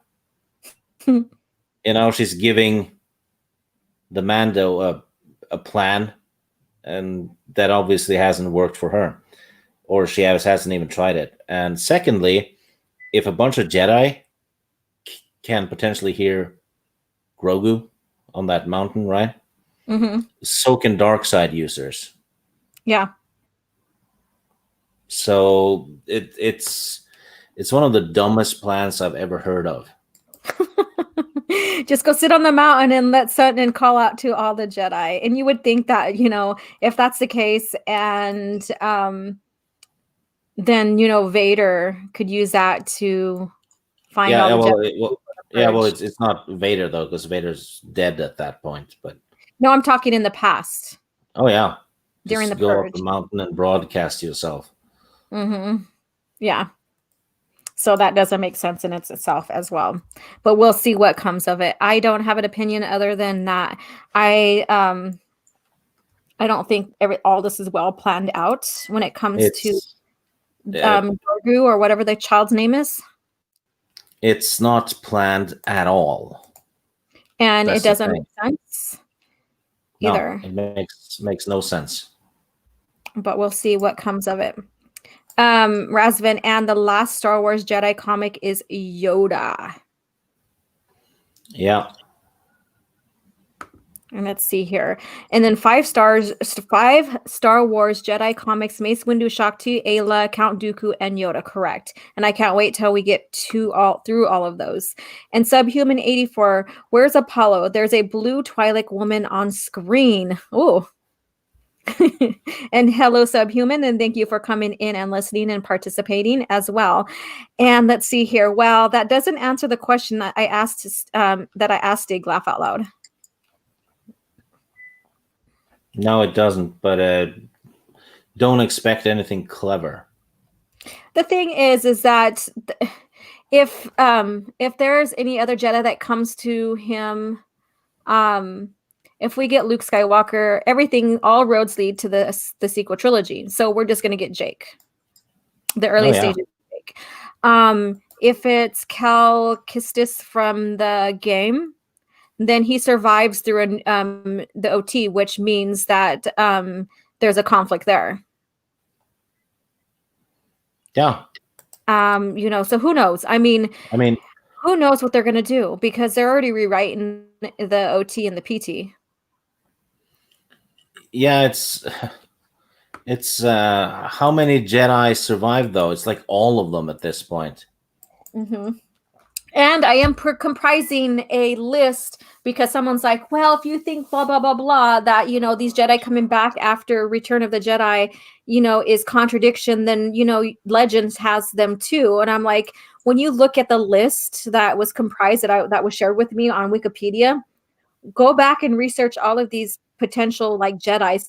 A lot of them turned dark, or some of them were just children of Jedi that were trained as Inquisitors, or went to the dark side, or were NPC game characters. Yeah, that got killed off fast. Yeah, and a And lot of them killed off or gave up, yeah, and there are some that even gave up the Jedi way that no longer wanted to even use the Force. yeah, and then there's that little thing about, hey, Yoda and Kenobi didn't know about them. Mm-hmm. Yoda knows about Ezra, and I think Ahsoka as well. Yeah. Yeah. So Razvin, by the way, off topic regarding everybody can hear, even the Sith, not only the Jedi, the Arecibo Observatory has collapsed on December 1st. The big dish from James Bond, Golden Eye. Wow. The one that collapsed on top of Sean Bean in the movie. I think that's what he's saying. Huh.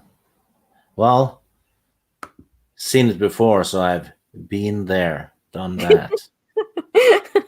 And then Keck 44, howdy. All right. And then It's a shame it collapsed, though. That was a big dish. yeah. All right. And then Soul Assassin Order 66 gets more or less effective with every Jedi survivor. Yeah. Oh, that's good. And when is Vader going to actually hunt someone down?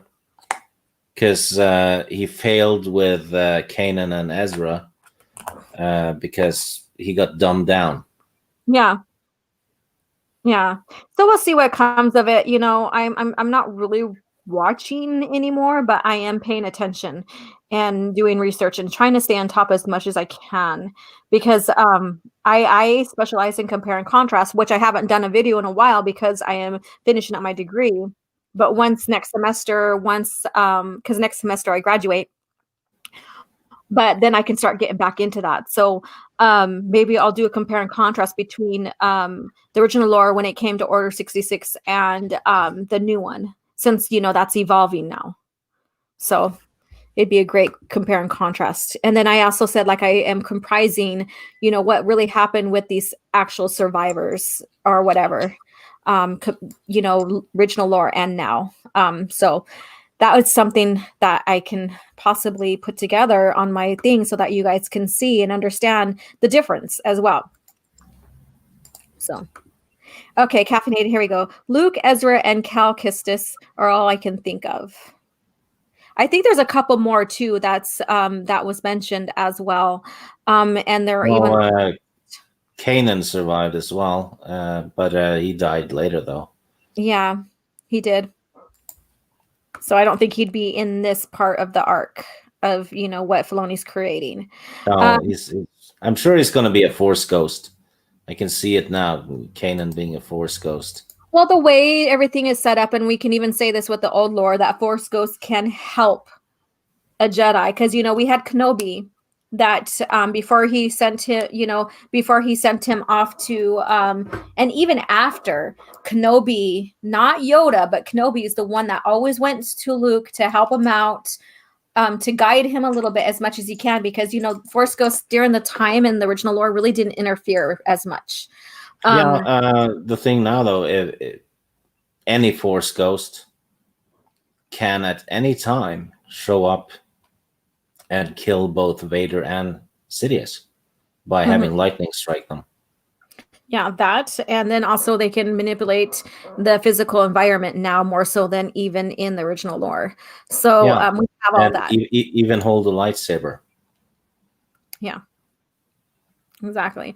So we'll see what comes of that, because of the fact that, they even retcon Leia's training, and that Yoda and Obi-Wan are the ones that also trained her as well. Yeah. So we'll see what comes of that, because what if it's a Force ghost then, or whatever. We'll see what comes of it. And, everybody has their predictions, and Yeah, so let's move on. Let's move on. All right. Alex, Vader was dumbed down in Marvel Comics to Dr. Aphra. I haven't read them. I don't know, so I can't Oh really. yeah, they just to keep her alive, he didn't force choke her like he does with everyone else. Well, he Instead didn't. he Go ahead. in, instead he just tossed her out the airlock and she survived. Yeah, So yeah, yeah, and they just he didn't force choke another female Imperial officer either nope. in the lore. Yeah, in the yeah, because she was so feisty that she gets to talk back to Vader. Yeah. And Terminus East, you have a good question. Laura, in your opinion, is Filoni no better than J.J.R. Ryan? There are some good stuff that Filoni did with the Clone Wars that I like the clone arc that, like the episodes that have specifically just clones, the clone troopers and their arc and stuff. I enjoyed those. But overall, and I do give credit where credit is due. I think he does understand the lore better than the other two, but he also does harm to it as well, if that makes sense.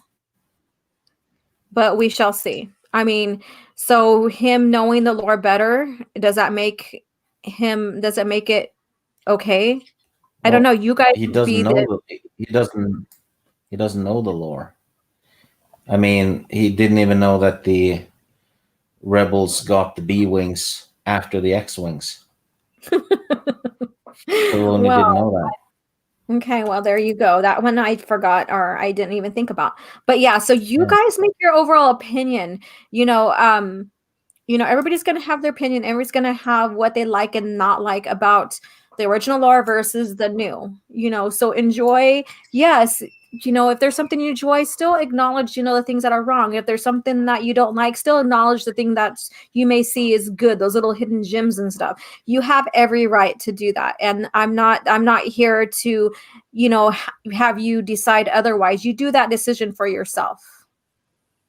So, Yeah. He also didn't know that TIE fighters don't have life support. yeah. Well, all right. Caffeinated Wolf. Luke is clearly the most powerful, but I feel like it would be the least melding with the current canon. I don't know enough about Ezra yet. Haven't seen Rebels. I know a little bit about him because I was curious to see where they were going with that arc. So I did watch some episodes out of curiosity. And, so he reminds me of a Aladdin type Luke. Yeah, he is Aladdin. I'm not even kidding because he has the same start as Aladdin. He's stealing food at the market.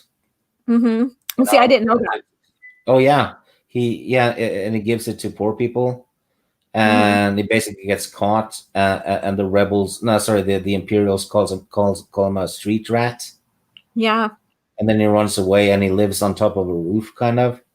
Okay. Yeah, same as Aladdin, and then he gets a blue space monkey as his friend. How's that Oh. not a blue from Aladdin, right? I didn't, like I said, I haven't really fully developed or watched Rebels. Like I said, there are some episodes I'm like, okay, I want to see what happens with this because of the lore or what have you. So I had no idea that you made that analogy or you made that connection. Yeah, and the lamp he finds is the Sith holocron. Yeah. Okay. Well, there you go. But Yeah, if you like, all by all means, if you want to do your research and you want to expand your knowledge on everything that's going to happen coming up, yeah, go watch Rebels. And then if you do, tell me what you liked and what you didn't like, just to fill me in.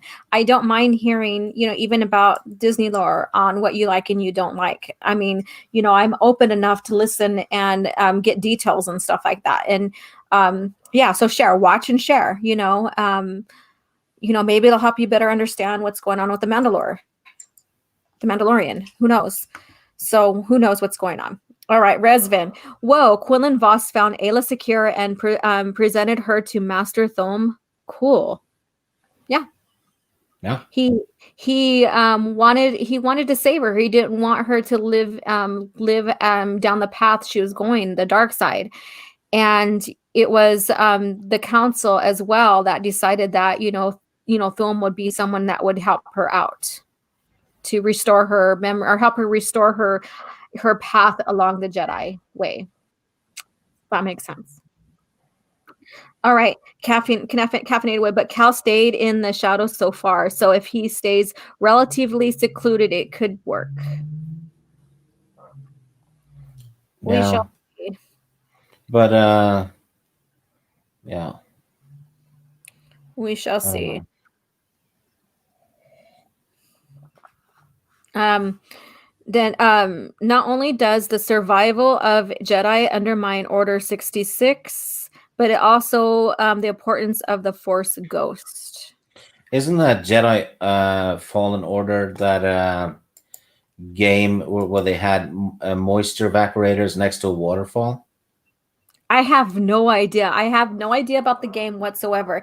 And I'm very curious about it because in the original IP, when it was under George and he was developing the lore with, like with LucasArts and Lucas licensing, the novels, the games and stuff, we knew the games um, were quasi canon, or how you played isn't how exactly what happened in the lore, so that you can create your own path and your own a storyline, I guess you can say. So that's not how it happens in the new IP or with the new owners.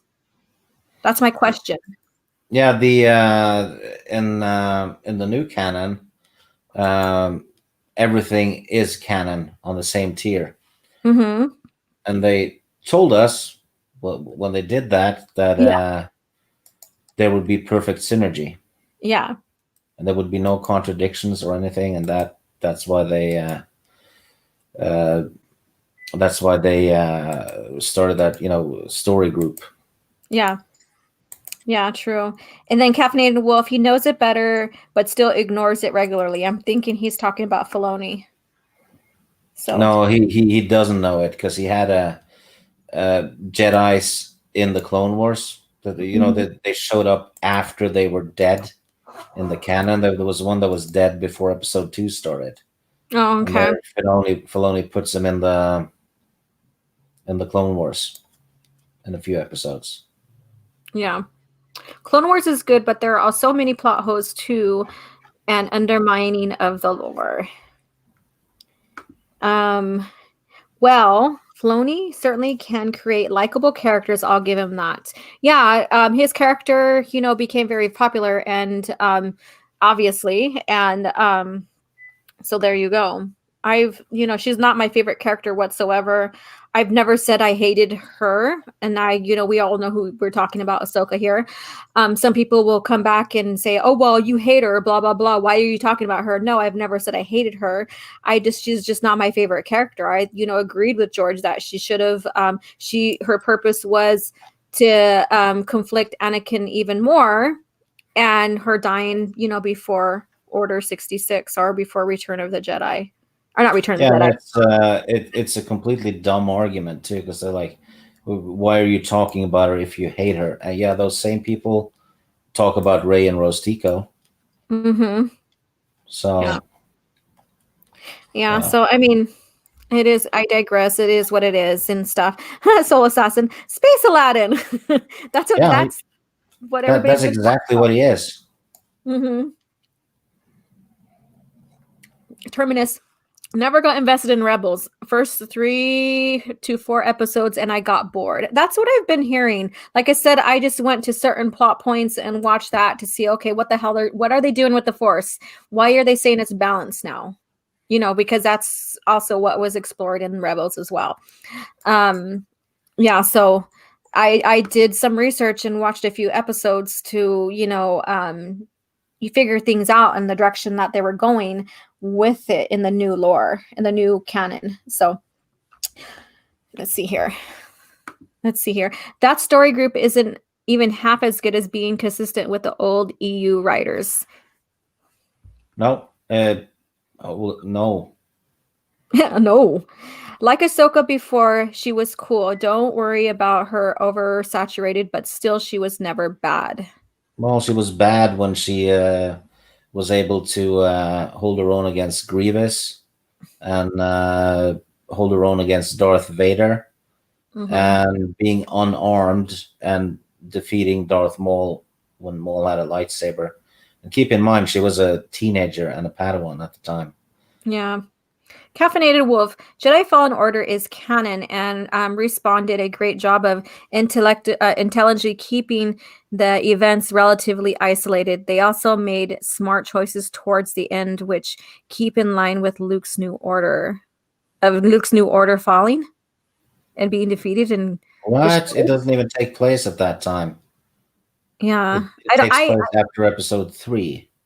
mm-hmm. New And Order takes place after Episode 3. What? Can you no, the restate? game takes place after episode three. Oh, I don't know what So timeline it. Luke isn't even being Luke hasn't even been trained yet. Yeah.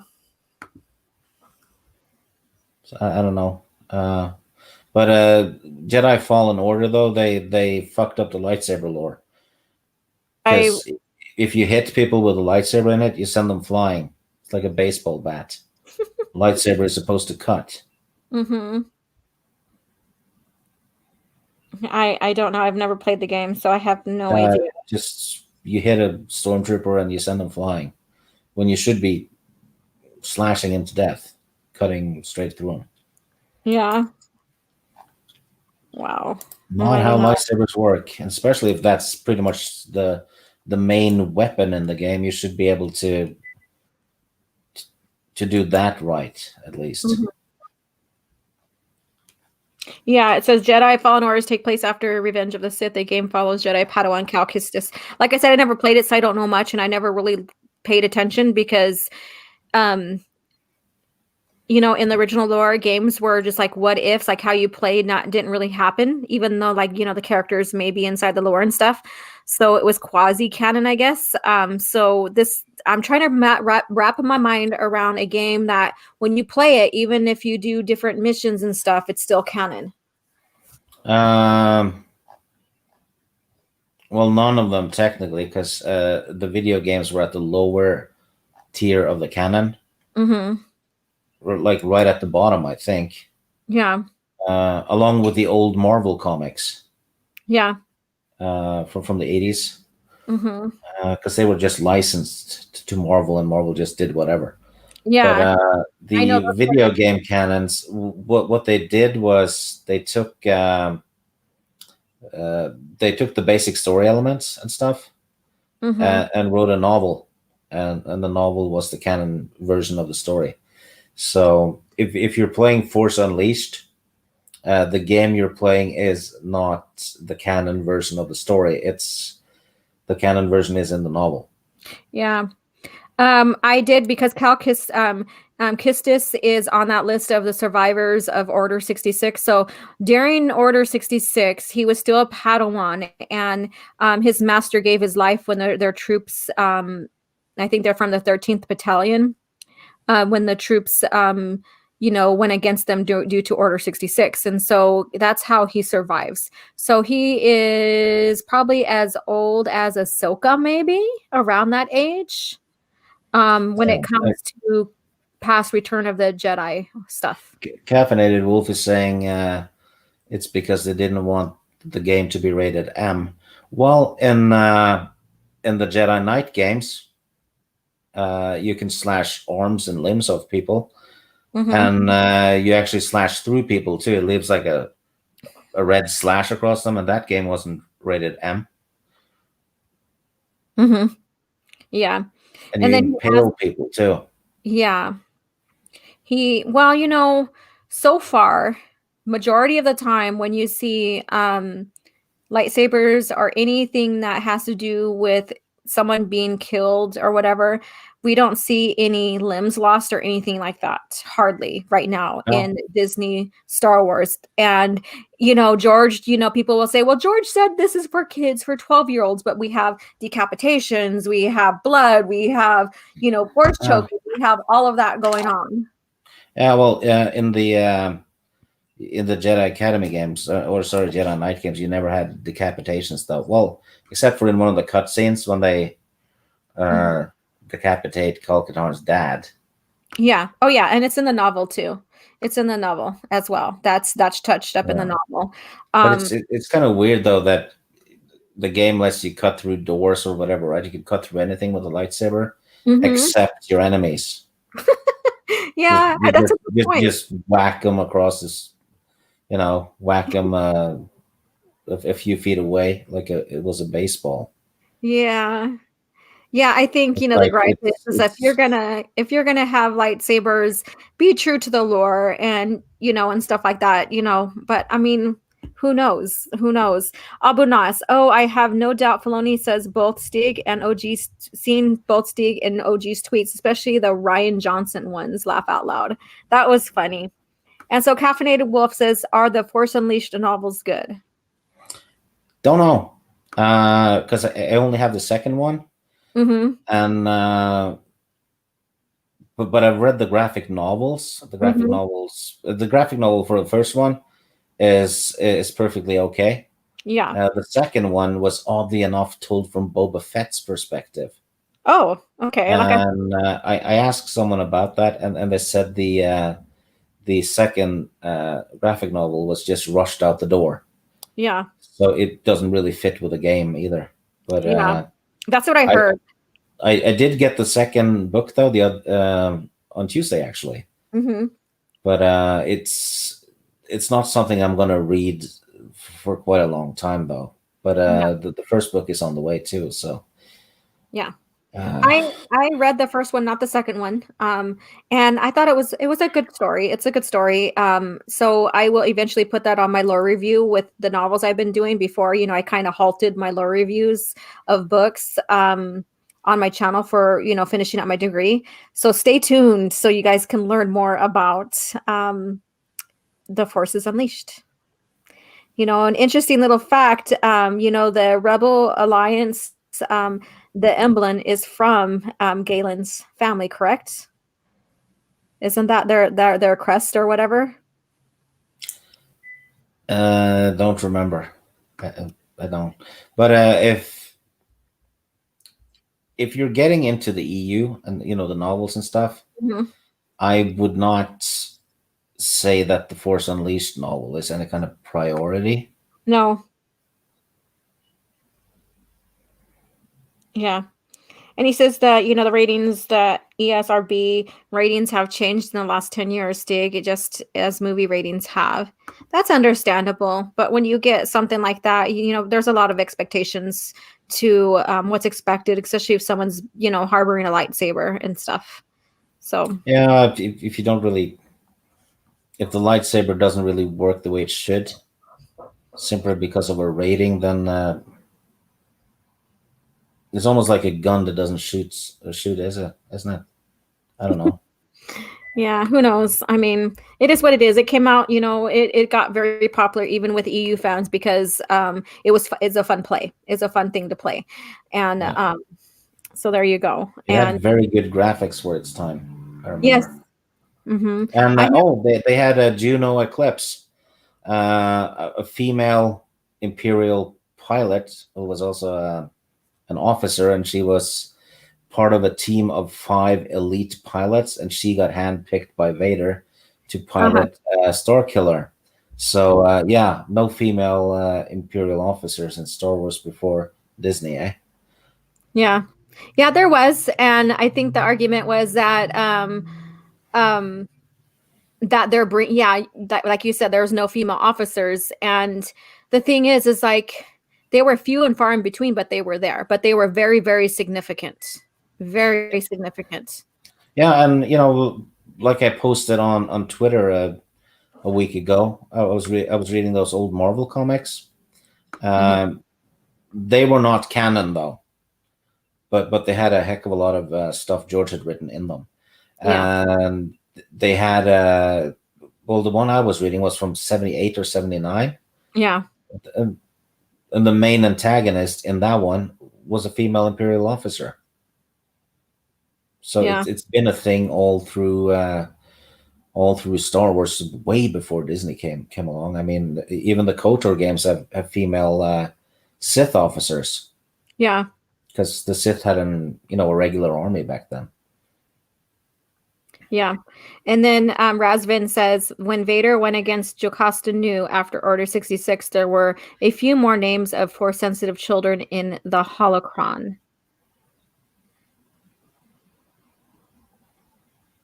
Okay. And then Caffeinated, that's also an inaccurate description of how lightsabers work in the game. They don't actually base or act like baseball bats. They cut through troopers. You just don't cut them in half in my third playthrough. Interesting. Okay.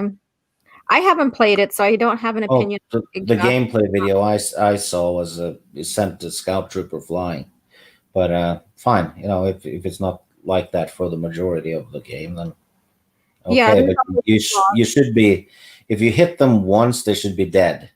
yeah. And there's a good way too. You can cut like with a lightsaber in a game that's supposed to be rated for, younger audience.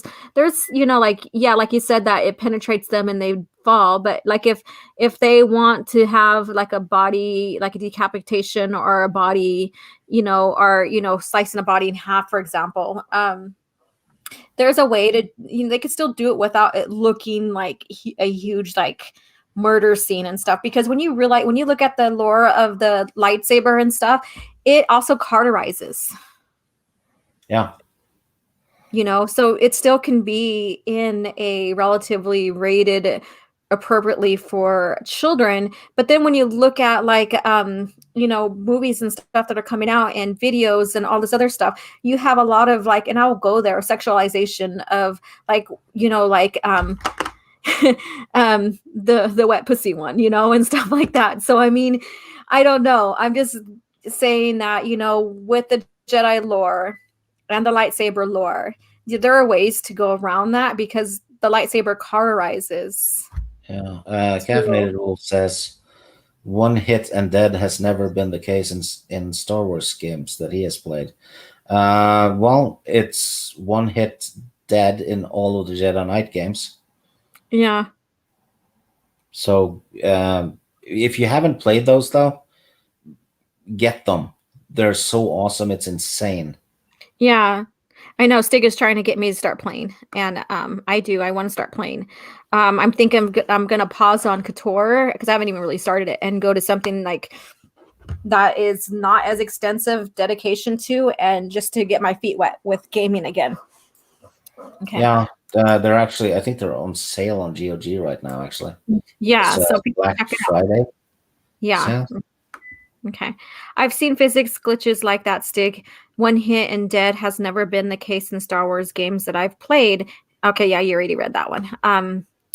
The Force Unleashed games had severed limbs. I think the baseball bat sabers is the blades being set on low power, like Rebels episode with Ezra and Kanan were training. There are training sabers. That's established in the lore. There are training, like even when you see Yoda training the Jedi in there with their sabers, the younglings, there are sabers that shock more than less penetrate. And that's even in the lore, throughout the lore. If you're attacking 50 stormtroopers with a lightsaber, you don't set the saber to low. Yeah, or you don't carry a training saber on you, because there's a difference. There's a difference in training sabers. Luke didn't have one, obviously, because he was given his father's. He was trained right off the bat with a full, fledged lightsaber. So, but in the lore and stuff, there are training sabers. So, Caffeinated Wolf, if you want the best experience for those games, play them on the PC. Because I've tried playing Jedi Academy on the Xbox. It's simply not as good as the PC. Yeah, because they just ported it and they half-assed it, and it doesn't. Yeah. Yeah. Yeah. So so let's go back to, since we're talking games and stuff. So we're going to start wrapping this up. It's 11:19 my time, and I have to get some homework done. I need to stay on schedule. And those who watched Babe to Menace last night, I hope you guys had fun I didn't come on because the day before I had a migraine, and that kind of halted everything, and that even halted my time schedule for getting homework done, so I could stay on track with that, and then with live streaming and other things that are going on in my life. And so I had to, just pull out for the, step back for this episode, which we have once a month. So I hope you guys had fun, talking about all the topics that were there. So I apologize for not being there. I did miss you guys, those who watched. But today, and I almost canceled this one here to stay on top of my homework, but I figured I have time now. But tonight, or today at 3 p.m. Pacific Standard Time, we are reviewing the Shadows of the Empire novel as well. We will talk about, about a little bit about the multimedia project as well. And speaking of games, which I'm leading up to, today is the anniversary of the Shadow of the Empire's game, which stars Dash Rendar. Yeah, it's the Dash Rendar part of the Shadows of the Empire story. Basically. Yes, exactly. And so gamers who love playing games, no matter if it's, old lore or new lore, this is another one that maybe you want to, like investigate or at least look into. I don't know much about like the game part where maybe you shouldn't be playing, or maybe it's not going to mesh well on the PC because of the time frame it was created or not. Stig can tell you more about like the dynamics on, of it aging well or not aging well kind of deal. Yeah, the game uses those early 3D models. Mm-hmm.